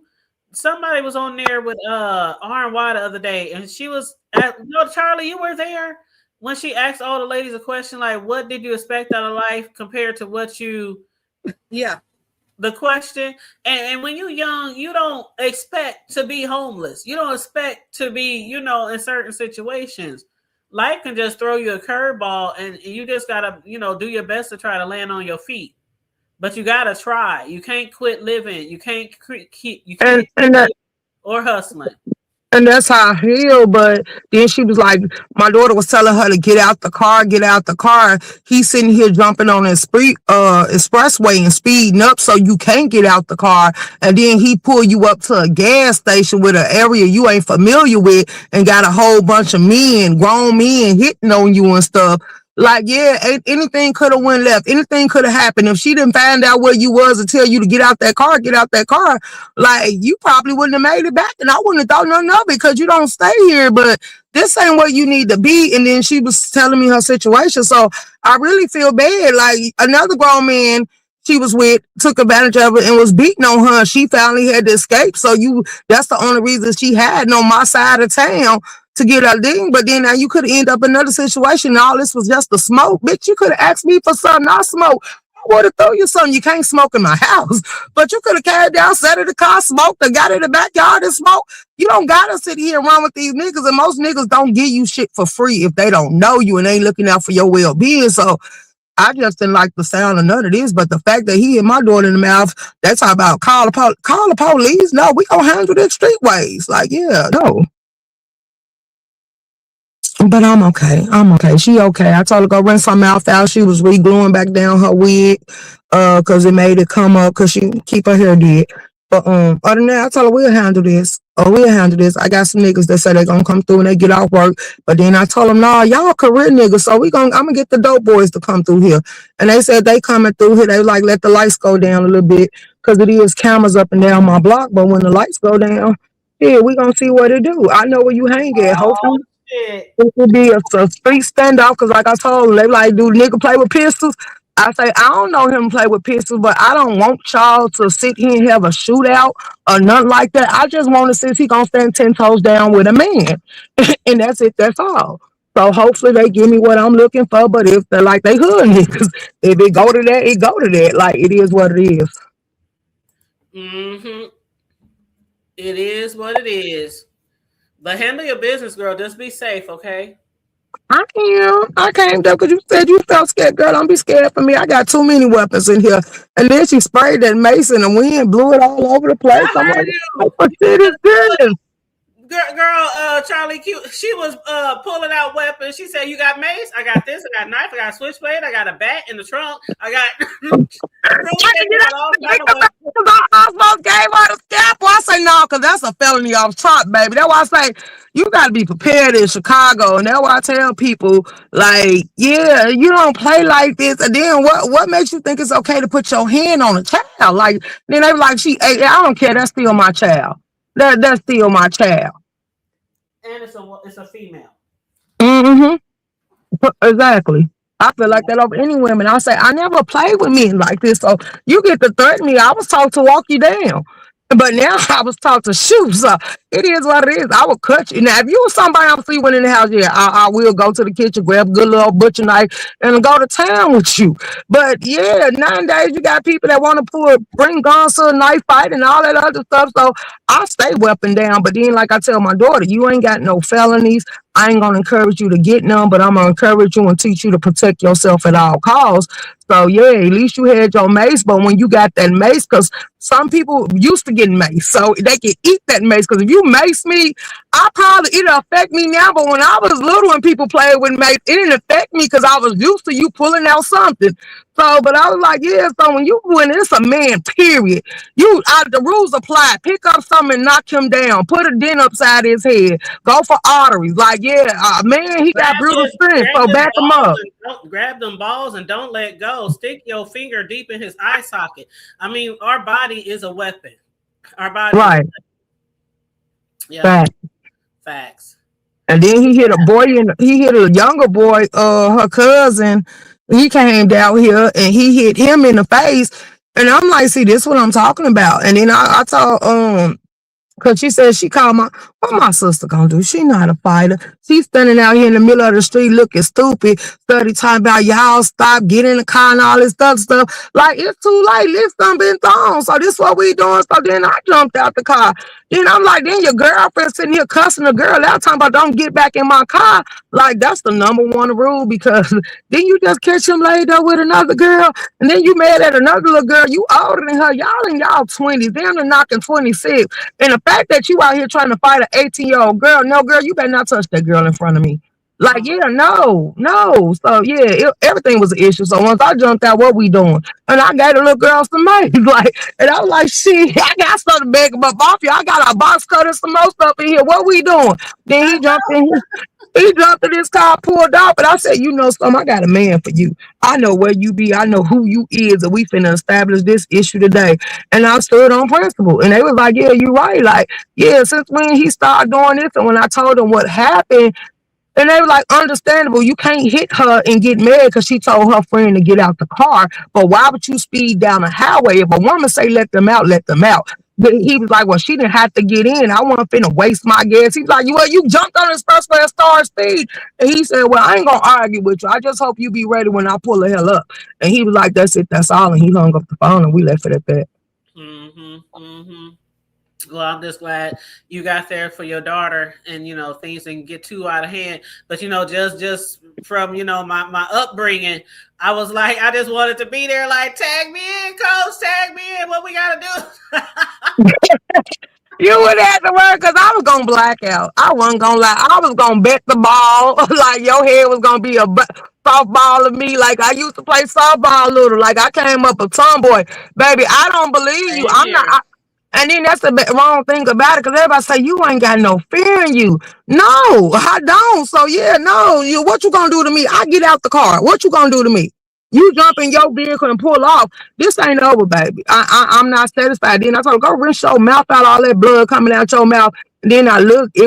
I guess when he punched her in the mouth, he made her teeth hit up against the inside of her lip because it ain't swole, but it's busted. So I like, go rinse your mouth out, fix your hair, and we gonna deal with that. Don't even worry about it. I got somebody coming through for him. And she said, okay. And then she was like, you mad at me? I said, I am mad because what was you doing? Like, you should have bobbed the weed or something. Like, I can't believe he got to hit you in your face. And then I'm like, why you sprayed up? Because when he was in the street, why you come out running up? She said, I had to go get the mace. I say, bitch, your mace supposed to stay on you at all times. Do you ever catch me without my weapon? She's like, no. I was like, yeah. She said, I didn't know this was going to happen. And I say, you always got to stay ready so you don't have to get ready, baby, because anything can go wrong in the blink of an eye.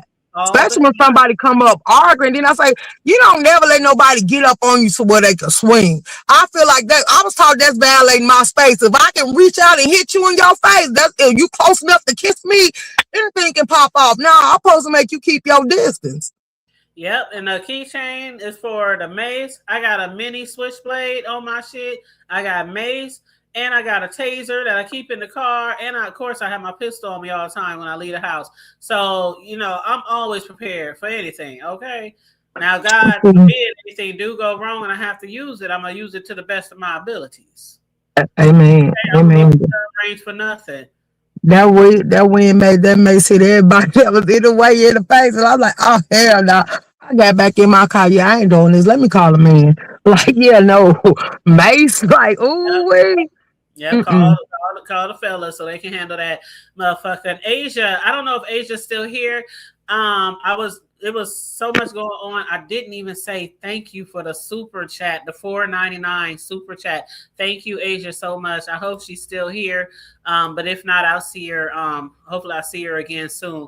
But yeah, shout out to Asia for the $4.99 super chat. On the commentary, I got a question because the story from the audio and the story Lemon gave on VS is not adding up. It don't don't sound it's right. not adding up, and that's why I was on. I'm like, I ain't gonna say I was on people, but that's why I was saying, why is y'all calling down there for the police? Because when I heard it, I thought she said, you hitting my nerves, or something like that, and somebody else thought they said, the smell hit my nose, and somebody else said, well, you hit my nose, and then the brother comes up there and says, we never hit our mother in our life, and I was saying earlier before you hit the link room shaker, why would a brother lie? If the other brother hit his mama, the other brother probably don't give him his ass. He ain't gonna Right. sit there and lie for him. Right. I know the bro code and all that shit, but unless they don't want it out on the internet because he probably done got whiff for what's already going on about people calling and all these agencies are trying to get them evicted and stuff. So he like, we can deal with this outside the scenes and we ain't got to air our stuff over the internet. Like, that could be a reason why he ain't gonna own up to it, because I wouldn't either, especially not after I know. And then I'm like, oh my God. So I seen Dimples made a post before I got up here, and she told them give her ZX daughter number because now let the games begin. So I think a lot of people finna come out woo banging. And then what did Brianna do to BS? what happened? BS was in her live and she was dragging the hell out of Brianna. Told Brianna don't play with her because she tried to check her or something. And she was like, you don't want to play with me. I think that was a misunderstanding. I was reading in the chat. Okay. Okay, so basically over there at ODS's, she was talking about the mammies who always excuse everything women does, right? And so I guess BS felt like that was slick shade, but Mrs. Intel said in chat that Bree didn't mean it to her. She was talking about the people who are always going, oh no, it's okay, women. The people who are always like patting his butt. Right. Not the people who hold him accountable, but the people who just let it slip over. And then Mr. Intel said, no, you held him accountable. You know what I'm saying? You told him, if you don't straighten your shit up, because she did. She told him, if you were in the beginning of that live, he was like, well, you didn't hold his feet to the fire. She said, well, I can only do so much. You know what I'm saying? I'm telling him to change. I'm trying to, help here and say, you need to change. But I can only do so much. I asked the questions that y'all asked me to ask. I asked everything I could think of. You know what I'm saying? What else do you want me to do? Right, because I can't chastise him or nothing. He grown at the end of the day. This ain't my child, so I get everything BS said. Then I watch Reed live and Stump Down live. And girl, it's a lot of lives. Lemon is actually feeding the street, but I think he's feeding it immaturely because everything about this situation is all wrong. The fact that we watch you actually tell your mama you didn't give a damn or disrespect her and y'all stay in the same house together, I think the issue is bigger than that. And I just think he needs to self-reflect and actually do need to take a break or slow down on the drinking. But no matter what we want for Lemon, until Lemon want it for herself, it ain't gonna matter. I'm gonna tell you the line that got me. No, I'm gonna get my bottle and I'm gonna pop my shit. Who said that? That was the exact wording that he said to his mama was, I'm gonna get my bottle and I'm gonna pop my shit. Because she was talking about drinking. When she said I didn't care if you came back, but I told you don't come back drinking. And he said, I don't care. I'm gonna get my bottle and I'm gonna pop my shit. Mm-hmm. To me, if I'd have said that to my mama, the minute I got popped, I probably wouldn't even get bottled out. I don't know how far I'd have got into that sentence, but mine would have been popped. Y'all would have heard me go, pop, ow! You know what I mean? and it's. I told you my line. And our day coming up, Charlie, I don't know how old you is, but our parents' number one saying, I brought you in this world, I'll take you out. We couldn't raise our voice. We couldn't slam no doors. We couldn't sit there and self-destruct or none of that because they was going to give us an attitude adjustment real quick. And if you cry, I'm going to give you something to cry about. Absolutely. You better hush it up. You better quiet it down. Even if we were crying because we just got whooped, you be in there going, that breathing thing, you better hush that shit up. You be over there trying to catch your breath. Y'all know what I'm talking about. I said it right now. That was exactly what they said. All tears and all sound better stop. Dry it up. Hush up. That's all you heard. You better shut up. Go in that room. Sit, self-reflect. Do something. Go outside. I don't care. Get out. Only live I didn't get to catch is Lady Nika's because they said she did a live too. And I'm like, oh wow. So let's see what they all got to say. And then, did you catch that Dawn live this morning? Oh Because I when did. I yeah. Rex, caught some of it. I caught some of it. right, when Rex gonna say cancel limit, like we didn't cancel you. Like, let's be for real now. How could you sit up here be down and limit all the stuff you done did and Who went said through? that? Who said that? Rex, girl. Oh, Reds. Oh, I thought you said Resto. I was like, okay. No, Rex. I Well, ain't seen Rex though. here's the thing about it with that situation. Uh-huh. Mr. Rex, he can be super disrespectful too. He's done it before. That's why some people don't like him and some of the threats that he does, right, on people's platforms when they ask him not to. But he can't sit there. Everybody in the chat was saying it was a chat thing, pot in the kettle, right? Mhm. You can't tell somebody else what to do if you're doing the same shit. You get what I mean? And that's why sometimes when you have a good message, like even for me, right, there are certain things that I could not be a messenger about, right? Because it would seem disingenuous or not truthful, even if you mean it with all your heart. Sometimes it comes down to the right messenger. And sometimes I've always said it's not what you say, it's how you say it. And so that's why sometimes when I try to give somebody advice, if you ever notice that I change up the way I speak or I say it in a different way, there's a reason Right. why. I'm not patting nobody's back. I'm not patting nobody's butt. I'm not coddling them. But if you come at them a different way, they may be more willing to receive your message than if you come at them with some rah-rah or some, stuff like that, because they're Right. less likely to listen. I agree. But yeah, Rex was being messy, child. He was being messy. He's been having a thing against Lemon for a while now. He said he got his he got a what do you call that, a ticket. He gonna go visit him in real life. I'm like, don't do that shit, Rex. Don't even say you gonna do that shit. But That's not good.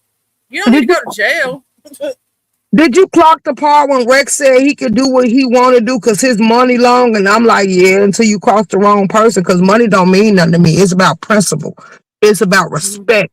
And you're just flat foot disrespectful. But I was dead serious. You got one more time to make a terroristic threat towards me, and I don't care what nobody say. I'm going to press charges on Rex. Well, I Like, hate to yeah, tell him, because but you go that too you far. can. He what he says is too far and can be considered a terroristic threat. Saying you're going to show up at somebody's house, or saying you're going to unalive them, or saying you're going to do this. Those are considered considerable threats, and you can't go to jail. So that's why free speech ain't always free. You got to watch what you say. Amen. Because I don't condone, and that's the one thing I always been. I'm not opposed to fight with a man, but I will stand my ground when it come to one. If you got a mouth like mine, you gotta be able to sit here and, like I say, everything kept going. They like, sis, my sister, I take her dearly. She's older than me, and that's the one I always hang with. She's like, you just cleared your background, and I'm like, see, that's why people need to leave me alone, because I still a go. Like, I'm not gonna let you harm me, let alone play with me. So the best bet is to leave me alone. Like, I don't bother nobody, but you damn sure ain't gonna keep thinking you intimidate or scare me, because once I take you as a threat, I think I'm supposed to handle this threat. And that's the way I'm taking a lot of stuff. And I say, that's why I said I gotta stop arguing with men. Because these men these days, you quick to hit and I'm quick to shoot or cut. Like, yeah, no, I keep weapons around me all the time. You ain't gonna never catch me without something. And like we were talking this morning, it's a Southern thing. I'm going to tell you something. Us Southern women are raised with Southern values. And even though Shaka's from the Shy, she was taught with Southern values. We do not take disrespect from men, and we do not take it lightly.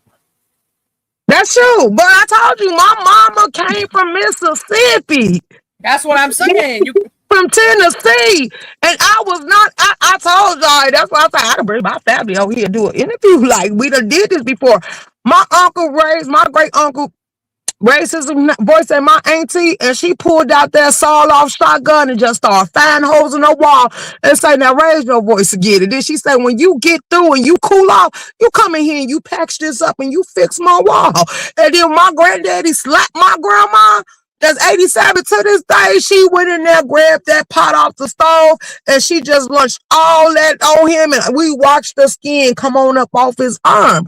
We weren't raised by that, and he ain't never hit her again. We weren't taught to let men disrespect or handle us or let alone abuse us. Like, you can't even raise your voice, because who do you think you intimidate? So yeah, no. And that's why I say the fact that people make jokes about this, it ain't funny at all to me. Like if a man will do that and constantly try to intimidate you and break your freedom and your will, like you better get rid of him, baby. Cause sooner or later he'll hit you. And I'm gonna say this: I do not take disrespect, and no woman in this chat or in our listeners should take no disrespect from no man. I don't care in real life, on here, anything. My daddy don't disrespect me. My son don't disrespect me. And I'll be damned if somebody else is going to. Don't take that shit. Like my sister, she was in a DV situation, and I couldn't believe it because my sister was like you, Shaker. She'd be ready to fight a drop of a hat, a man, woman. It didn't matter. You know what I'm saying? And could hold her own. She may have been a small woman. She was 5'2", 5'3", something like that. Real short, right? But she could hold her own. You know what I mean? She may have been little, but she was fire, baby. And when she let that man do what he did to her, I couldn't believe it in my head because I'm the type that you better hope you take me out. You know what I'm saying? Because if you don't, I'm gonna do everything in my power to take you out when I come back. But I thought that in that situation, I was like, wow. You know what I'm saying? I couldn't figure it out. And then I realized it. I was like, she didn't fight back. She allowed it to happen because she loved this person and didn't want to lose him. You get what I'm saying? And I could never figure it out why such a strong woman would do that. But they do that shit. And here's the thing. Because she loves her more than she loves herself. But see, I say this on my live all the time. If I ever get in the opportunity or the place to choose, I'm going to always choose me. Because how can I love you more than I love myself? It don't like, make that make sense to me. How can I love you more than I love myself? And if you had love for me, I was taught you wouldn't bring no harm my way. My dad and them also say, you better not never let a man call you out your name. Don't let no man do no more than what I would do for you. And that's why most people, the way I was raised, we search for people in the images of our protectors and our shields and people that was involved in our upbringing. So when I look for a man, I want somebody that's gonna give me that endurance that my daddy gave me. We can talk about anything up under the sun, but when he get mad, he did not cuss me. He didn't call me out my name. And one thing he always told us, the reason he never disciplined us and talked to us, because he was raised that a man don't hit a woman. And that's why that's gonna always be a value to me. My daddy didn't ever whoop us. He didn't discipline us. My mama never whooped me either. And people told me they felt like I was like an ass whoopers. But I was the baby out of 13 kids. So by the time she decided to birth me, she probably was tired. And she said, let me see if I talk to you with that work. And it absolutely did. Yeah, now I got my butt whooped. I ain't gonna say my daddy didn't ever spank me, but my daddy never abused me. You know what I'm saying? And I was taught that, men don't downplay women. They don't talk to them like that. They don't disrespect them. You know what I'm saying? I was all every man in my family. And I'm not saying we didn't have probably abusive situations happening behind the scenes that we didn't see. You get what I mean? But as far as I saw, that didn't happen. But I've been told differently by some of my cousins, after the fact. Because I didn't live with them. You know what I mean? Right. The reason why I think it was like me, because I told this story so many times. My older siblings, I came up under my bros, so that's probably what pushed me into a tomboy. The people that was in the age group with me, they was like had the jealous hearted spirit because my immediate family, all of us consist of Cancers and Pisces.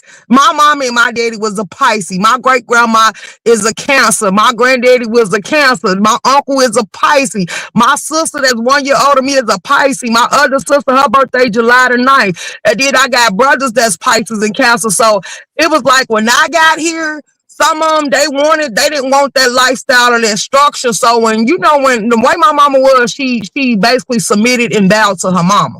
So when her mama said, they saying they don't want to be there, you too strict on them, let them come over here and be raised for me and raised by me. They decided, my mama was like, she wasn't going to fight her mama over there. She knows if she want her kids to come to take them to the doctor or something, she can go get them. So she said, go ahead and go on over there with mama.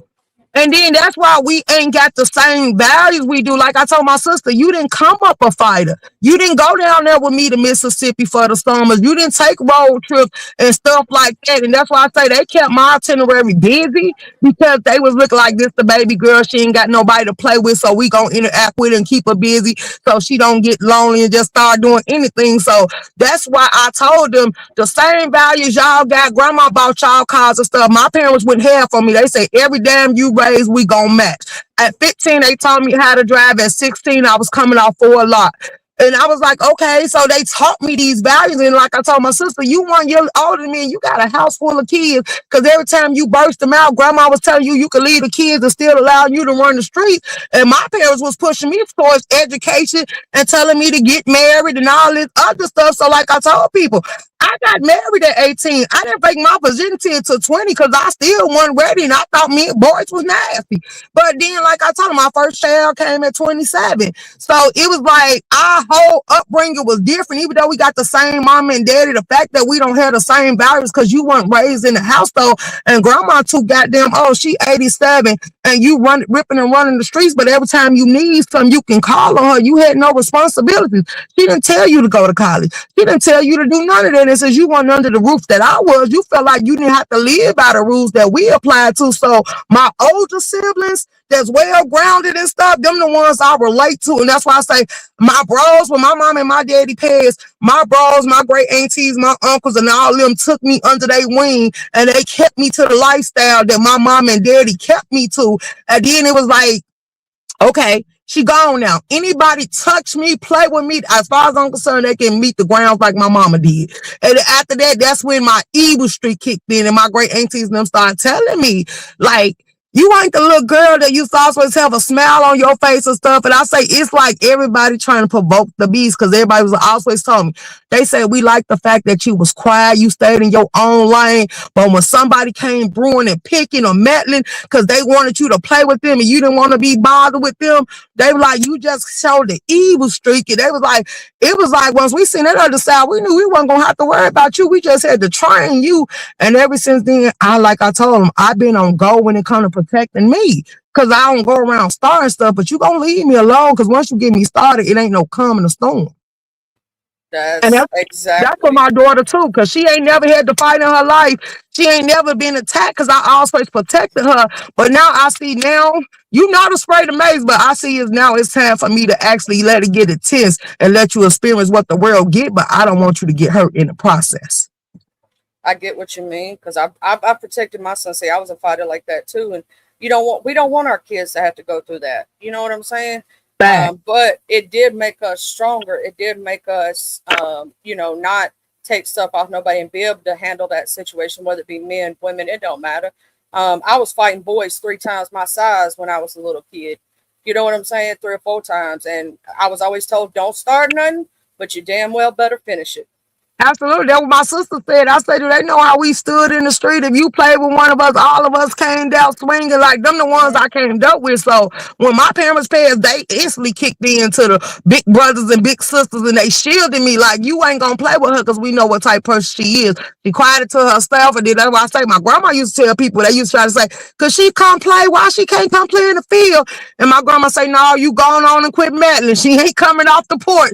And she like, you want to go get on the back of the truck and we take you to town or something?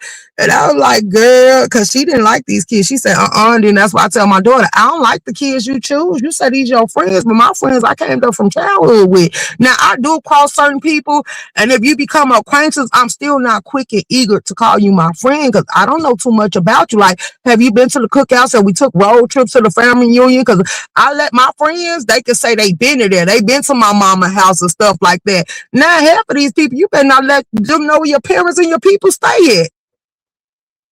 Gotta be careful. You gotta be careful with people. That's why I'm very picky and choosy, even myself. Like I'll say friend, like friend, like my friend or my acquaintance, something like that. But my real friends, I don't call them friends.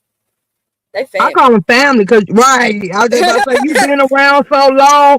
I dare to come over there and kick it with your mom and them and all that other stuff. And she need us to come do something, we go do it. So it's a certain respect and love I hold for you So yeah, no, you family now. You ain't gotta be blood in. You been around long enough, and I can respect you. And I've been through trials and tribulations with you. Because if somebody died 9 times out of 10, you want moral support at the funerals. Because like all my friends, I could say they was there for my mama and my dad passing. And then when grandma needed little stuff did, there we'll come through and stuff. So yeah, I can honestly say we have that dynamic. That's why I say I hold my friends true to my heart, and I hit the road behind them.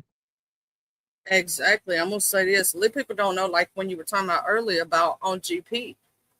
There's some folks that need to be that ain't never been. You can tell they ain't really been hit upside the mouth a good time or two, or they wasn't raised with the respect that we was, because they wouldn't talk and be so willing to throw it out at the mouth at like some of these people do. Because if they was, they wouldn't, and they don't understand. Like I'm gonna say this, Shaker, I respect you because I know where you stand, right?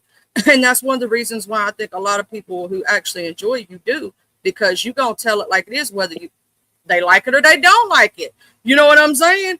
And I know where I stand with you. I like people like you. I like people who are gonna tell me that instead of being friendly with somebody who's, oh no, girl, we cool, but really stabbing you in the back the whole time. I promise You you, know, because I ain't gonna lie, I damn near, and that's when I noticed my temper kicked in, because I caught a headache. I had to pop 2 BCs. Because seeing tears, like, I don't know how these people feel about their kids. That's why I was like, don't play with man, because I'm coming off the porch. But seeing tears come from her face, it was like, I want to fight you, but I can't. And I was like, nah, let me get out the car, because we ain't playing like this. Like, yeah, wait, what's going on here? And then I was like, the girl go say, I say, girl, who you talking to? And I say, hit me, hit. All I want you to do is hit me, and we gonna sit this bitch up. And then I said, you know something? I got something for you. And that's when I was like, yeah, I'm gonna have to call some people for you, because you put your hands on women. I want you to hit me, and then I want you to address the men that's finna come behind me. Like, I don't play like that. That's my child. And then, like I told her, go clean your mouth. Like, you shouldn't have never got to get up and then you just spray the mace in the air. Like, see, that's why I don't like to play with weapons or mace like that. If I'm going to bring a weapon to the fight, I'm keeping, like I tell everybody in my life, I'm keeping that shit that's going to give you that range. All I got to do is aim, and shoot. Like, yeah, don't play with me. If you want your round, come on now. Put on your tank top, take off your thing, and put on your bra, because I'll step out and buy some shorts. But, yeah, if I see any weapons in your hand, yeah, I'm just going to aim and shoot. Like, I keep that stuff, but I don't want to play with that, because like I say, I don't watch people get bleached on in their face in the middle of a fight. I done say he ain't got popped with a nut before it did. Somebody, I can show the mark on my finger where somebody cut my hand in there and my adrenaline kick in, and I ain't even know it seen blood until all I know, my brother started punching me in my side and my back and say, you ain't hitting her hard enough. Go in. He like, she bought blood from you. You better stand up. And like I told him, like, baby, coming up, it was hell, but it was worth it, because it made me as tough as I am. Like, yeah, no, them little blows of a person punching me, I ain't gonna feel that shit. But once my adrenaline kick in, I'm a blackout. So it's best to calm the storm before it get that far, because, yeah, I don't care. I get ignorant enough to come to your house. That's why I told dude when he was like, I'll do this. No, you won't. And then I was like, they say your mama stay up here. I want to see, because I'll go spit on her. Like, what we doing? And then I was like, you know, son, I need to stop, because I think y'all finna make me resort back to my old ways. And I came too far. I'm no longer a felon. I ain't a class X. I ain't got arson, aggravated arson, residential arson, because I'm a fire. But if you go in your house and fruits come out, I will set the shit to blaze. Like, and then I learned, yeah, because I usually put that on my page when I was setting shit on fire, because hoes kept playing with me and I couldn't get to them right away. I'm like, man, look, I got some stuff I gotta complete. And then because I was trying to go to school and be a good school girl. Then I'm like, you know something, you ain't gonna stop. You just gonna keep there. Then she like, you scared of me. Okay, bitch, let me show you how scared I am. I came to the whole house and the bitch wouldn't come outside. I'm like, okay, my dumb ass didn't know about it, stupid. Well, I'm educated, but street smarts, I was stupid. So I'm setting the house on fire, standing there recording and letting it go all over Facebook and shit. And next thing I know, they slapped me with arson. Then the bitch in the building, she played with me and she thought she was safe in that building. I kicked that damn door in and went up in there, and she was playing, didn't want to come out. So I took some paper out of my backpack and stuck it up on the door instead of the fire. She called the police. They gave me residential arson. And I'm like, you know, so they say you a little firebug. And I'm like, I gotta stop this shit. And I'm like, but she did all this and then gonna run in her building. Like, no, bitch, come out and play. And I was like, you know, it ain't for me. It ain't for me. And that's why I tell people, I don't care how many times I completed anger management. I did it 10 times and it still didn't work. It took me to isolate myself from people because I used to be a people person. I wasn't a people pleaser, but I was a people person. You can walk up, you can introduce yourself to me. If I ain't doing that, I might hold a little simple conversation, no harm. But then you get to doing stupid and talking about you playing like throwing water in people's face, slapping people with belts and stuff. Like, yeah, shit like that gonna make me want to fight. I don't play like that. We could play some cards or dominoes, or we could play some softball, or we could play some jump rope. But all that other stuff, you hitting people and slapping people with water balls, throwing eggs and stuff, like that's some violation stuff. I don't play like that. So, yeah, and then I said, I realized that my peace was in me. And that's when I say, when y'all see me, if I ain't with a family or a friend or something, y'all mostly see me solo dolo because I start isolating myself. I ain't in prison in my body, but I didn't want to hang with people because I say I couldn't control them and I can control me. So that's what's been keeping me out of trouble all these years. For real, for real. I made my crowd be consistent of one person. That was me. Because some people don't have the best intentions for you. They're wanting to use you because they know you're a fighter or they know you're crazy, so they'll try to set you up against somebody. That's another thing you got to look out for. Or they use me because of my heart, Charlie. I found it out because when I self-reflected, either I started wearing out our friendship. Out of all my memories, what can I jog back you asked me for the most? Either you was asking me to borrow some, or you was asking me to stand before a judge, get custody of your kids or something like that, or you was asking me to be your ride or die in the moment. That's when I started saying I got that mentality kicked in. Because my great auntie was like, why you think they always call you for bullshit? When do they call you to ask you, do you want to go out to eat, go to the movies, or go on a picnic or take a road trip?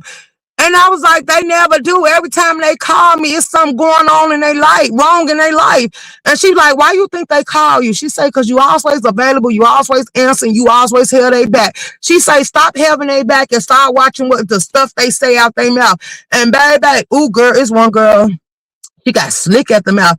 Like, that's okay, bitch. I don't like you no way. She's like, I just wanted you because you give me rides and shit. And when I be going to do this and do that, you want to come with me. And she's like, but other than that, I don't fuck with you. And when that lady said something that to me, it really hurt my pride. It made tears come down my face. The next thing, I caught that bitch at school and I just went all the way in. They were like, what you fighting for? I thought that was your friend. I said, that bitch ain't no friend of mine. She said she was using me, but I say she hurt my pride for as much as shit I done did for her. Like, bitch, I done caught charges and shit with you. I done sat here and fought with you. I went up against a nigga for you. I done did too much for you. And then when they took your kids, I stood up in court. When I said I had DCFS kids, they're like, no, you couldn't. You a felon. No, bitch, I had two names. If everybody know how the state works, like when certain people do adoptions or they take a child in, if they are underage, they have the right to change that child name and social security number if the person or anybody was playing with it. So I was like, no, I actually have a name in good standing. That's why I'm able to do the shit I want to do. It really ain't stopping nothing. But at the same time, I still have my legal birthright name that I can operate in because the government did it for me. Okay, I just want to take 1 second right here to read what Jay Dunn said. She said, quick, somebody called the cops on limit. Now, Jay Dunn, I did hear that Dovey did it. And ZX called. I heard both of them did. I don't know for sure, but I heard ZX and Dovey. They said ZX did it on live. Stumpdown did a live about it. I was in Stumpdown live while I was in VS live. Yeah, ZX did it on live, and Dimples made a post that now she said she want ZX daughter number because she finna play with her. And then they said Dovey did it, and she also says she want the audio to get a Shakim. But did anything really happen to Lemon? Because he got a live scheduled at 6. And he was just he was just on VS panel. So did they come to the house? I mean, yeah, he said them calling the police, they can't do nothing because all they gotta do is call his mama and ask his mama did he hit her, and then his mama gonna say no, that didn't happen. They said no, the state don't need nothing from your mama because they said down there he could be locked up off the lab alone because they sent the lives in, and I'm like, this shit getting out of hand. Yeah, because his brother did say that they don't hit their mom or never hit their mom. So I don't think he hit her though. Just the sound effects were gone. The I got hit in my nose sound effects definitely weren't there. The Well, I reaction, think he you know, the said, because reaction. it was like, if you listen to it, it went on pause, because they said he kept pause and then it came off pause. And she was like, you hit me in my nose. And he said, I don't give a F. And then Yeah, she he said, did what? pause And it. she said, oh, yeah, you got to go. And I was like, that was like a teachable moment, like a pause. So I could believe something happened. And I said, I don't think he punched her. But you know how if your mama blocking the door or standing in your room, like, I don't even think I would have brushed past my mama. But I was like, you know, if he was intoxicated, ain't no telling if he tried to go past her or throw something or something like that. Because you could tell the temp was elevated on his end. And it was like, she was like, yeah, nah. But then they say his mama apologized to him. But some people saying his mama was on the phone. So I'm like, what she apologized for? And then I was like, nah, wait a minute, Lil, because I've been watching you run around this board and you kept saying you going to take a bath. And I don't think you never did, because I watched you go from NB to ODS, and still you kept saying before I go live, you got to take a shower. Then they said you was on Pizarro. So then when did you wash your ass? Child, I don't know. I have no idea. And hey, Global, how you doing? I And watched who that else in too here? because My Boo, and it's Chandra, Mr. Williams. I done missed some people in here, but shout out to everybody. Peter Room, Panafilla. What's Room up? Shaker, when I I saw him apologize. leave. Sorry, boo. Oh, sorry. I was trying to read some of the comments that we weren't reading. Go ahead, baby. No, when I saw him leave MVs, he said he was going to take a shower. Then I saw him over at ODS. He said the same. I'm like, so when Right. you taking your shower though? And then you know your mama smell you if you, I don't know what the temperature is in California, but if your mama come in and tell you to take a shower, like something ain't right. Is her house got a mid order? Is it Creed? Did Creed use it on the floor? Is it you in a, it could be liquor coming out your pores, because winos and alcoholics, they do stink once that stuff start coming through their pores. It got a loud order, like they've been bathing in alcohol. So it was something stench or something you was giving out for your mama to say, take a bath. Hey, OG Jamal. Yeah, I think I said the same thing earlier, Shaker. I said, here's the thing: if he's drinking every day consistently and has been doing that for months, it is coming out his pores. And I don't care how many showers your ass take. That smell of an old alcoholic, that is the worst smell you will ever smell. Right now, I feel like I want to gag in my mouth thinking about it because I know what it smelled like, and that shit don't. Ooh. Back. So I'm like, when did you? Because I watched you get, unless you took a whole bath. Because I watched you get on pound, and you say, nah, you kept saying, I'm finna go do it. I'm finna go do it. So when did you actually have time to take one? Because you was going from pound on a whole YouTube tour. You know what I did to his ass though when he went live last night? I went in there for a couple minutes, then he started doing the grunt and shit. And I had to leave. But the first thing I said was, "Hey, Lemon, did you wash your ass?" They done said it too in VS chat. I was like, girl, I think a bath was the last thing on his mind. Like, if you feeling right, because the other day I was high. If you feeling right and you get in that water, it's going to relax you and make you type out. So I think that's why that nigga didn't take a shower, because that hot water would have put him clean on out of there. He would have been on his live snoring.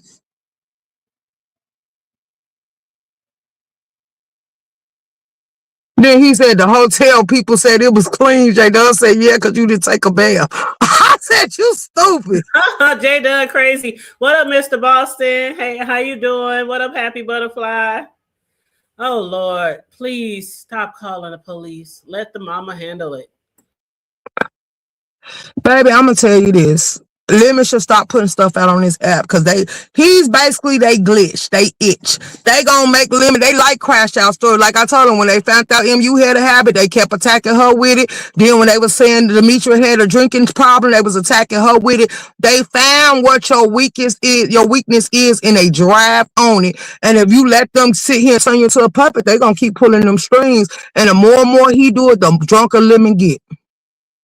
And the more and more they watch, because they love a train wreck. Mm-hmm. Absolutely. Yep. But I need to get my butt off of here, y'all.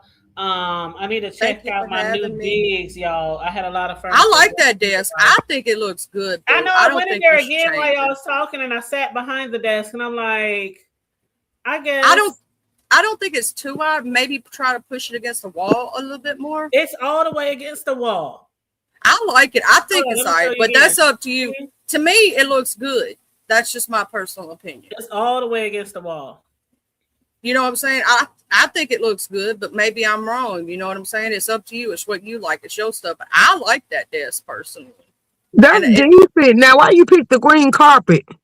It's turquoise, but I Why you like pick turquoise. turquoise? Because it look like, oh, okay. Because I say it look like you got a lime green and some more in there. Let's go. No, it's turquoise. I was just walking and we dragged they just literally dragged the desk in there across the carpet. So I gotta go in there and fluff it back up with the broom. But yeah, it's turquoise green. But yeah, I might keep it. see how you like it first. And if you don't like it, you know, you can always switch up. But I like it personally. I don't think it's too big.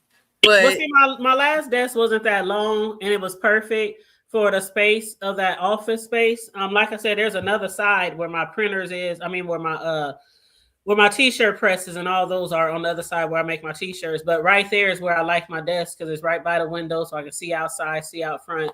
But I might keep it. It's a little less space, but shit. That's one thing we good at is decorate. So trust me, you will flip that room so many ways until you find a perfect fit and have fun with it. I'm shocked you didn't put no plants in there yet. Girl, I don't do plants. Oh, okay. I do yeah, fake plants. I got fake plants around the rest of the house, and I don't do real plants. Mm-mm. Girl, my great auntie used to have plants going all across her ceiling, and every morning she'd get up and get them coffee. And I'm like, why? Mm-mm. I don't do real plants. I mean, I see why people like them. You know, they are pretty and stuff. But I don't have a green thumb. I've tried over the years planting, even planting outside, having them inside. I don't. Them things would be dead, and they'd be thrown in the trash. You know but some street.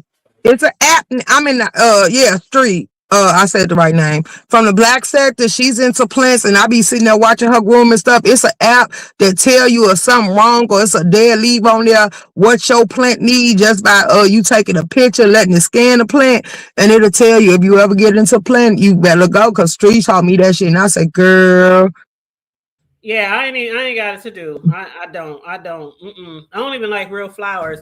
Like my children and them even know if they were to buy me flowers for Mother Day or something, because I don't keep them alive. They be in that damn water till they die. Like I don't want no buy flowers me either. something else I can use. Buy me some, perfume or some lotions or some, candy. I'm not even into the real flowers like that. but We got thank the you for baby. having me. I believe that's is that the grandbaby? Is he over there? Probably. Thank you for having me as well. I enjoyed this conversation with you and Charlie, and I am okay. We good. You're welcome. I'm about to get my butt off of Huggies. here. Love you, the hood table. Love you too. You have a good rest of your day, Charlie. Thank you again, Room Shaker, and to everyone else who hit the panel today and joined us in the chat. And shout out again for VS with the redirect. Okay, with the redirect. But yeah, you said you need to download it. Child, I tried. I'm just not a plant. I'm just not a plant person. I'm into other things, but not plants. I'm into other things, but not plants. Sure. As y'all see from half of my office space, I do a lot of crafting. I do a lot of creating t-shirts and all kind of stuff and crafts for my cake toppers when I make my custom cakes and just all type of other things. But yeah, I'm just certain things I'm just not into. But yeah, huggies. And for all the new subscribers, thank you so much to the people who hit the subscribe button. In the last few days, we got us some new subscribers over here in Hood Nation. All right. I thank you guys. I appreciate you guys. Everybody who liked and shared the video today and any other day. I thank you. Even those of you who thumb down videos. It all helps the algorithm, okay? It all helps the algorithm. But on the way out, if you haven't already liked and shared the video, please like and share the video. Again, for those of y'all who want to watch Lemon, he'll be live at 6 o'clock p.m. I don't know who all called the police, but again, allegedly they said Dovey and allegedly they said ZX. I don't know if anybody else called the police, but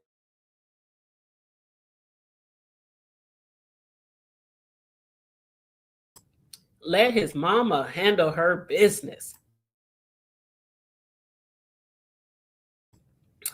Okay, that's it. That's all. Do what y'all gonna do. Can't nobody tell y'all shit.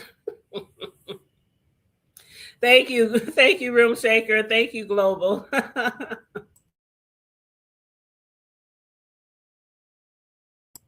All right, y'all. Again, we are on the road to 9K. Let me put it up here. Here it is. We on the road to 9K. So again, one more time, please like and share the video. Stay safe, be blessed, remain vigilant at all times, and always remember to keep it hood. I'm out. Bye.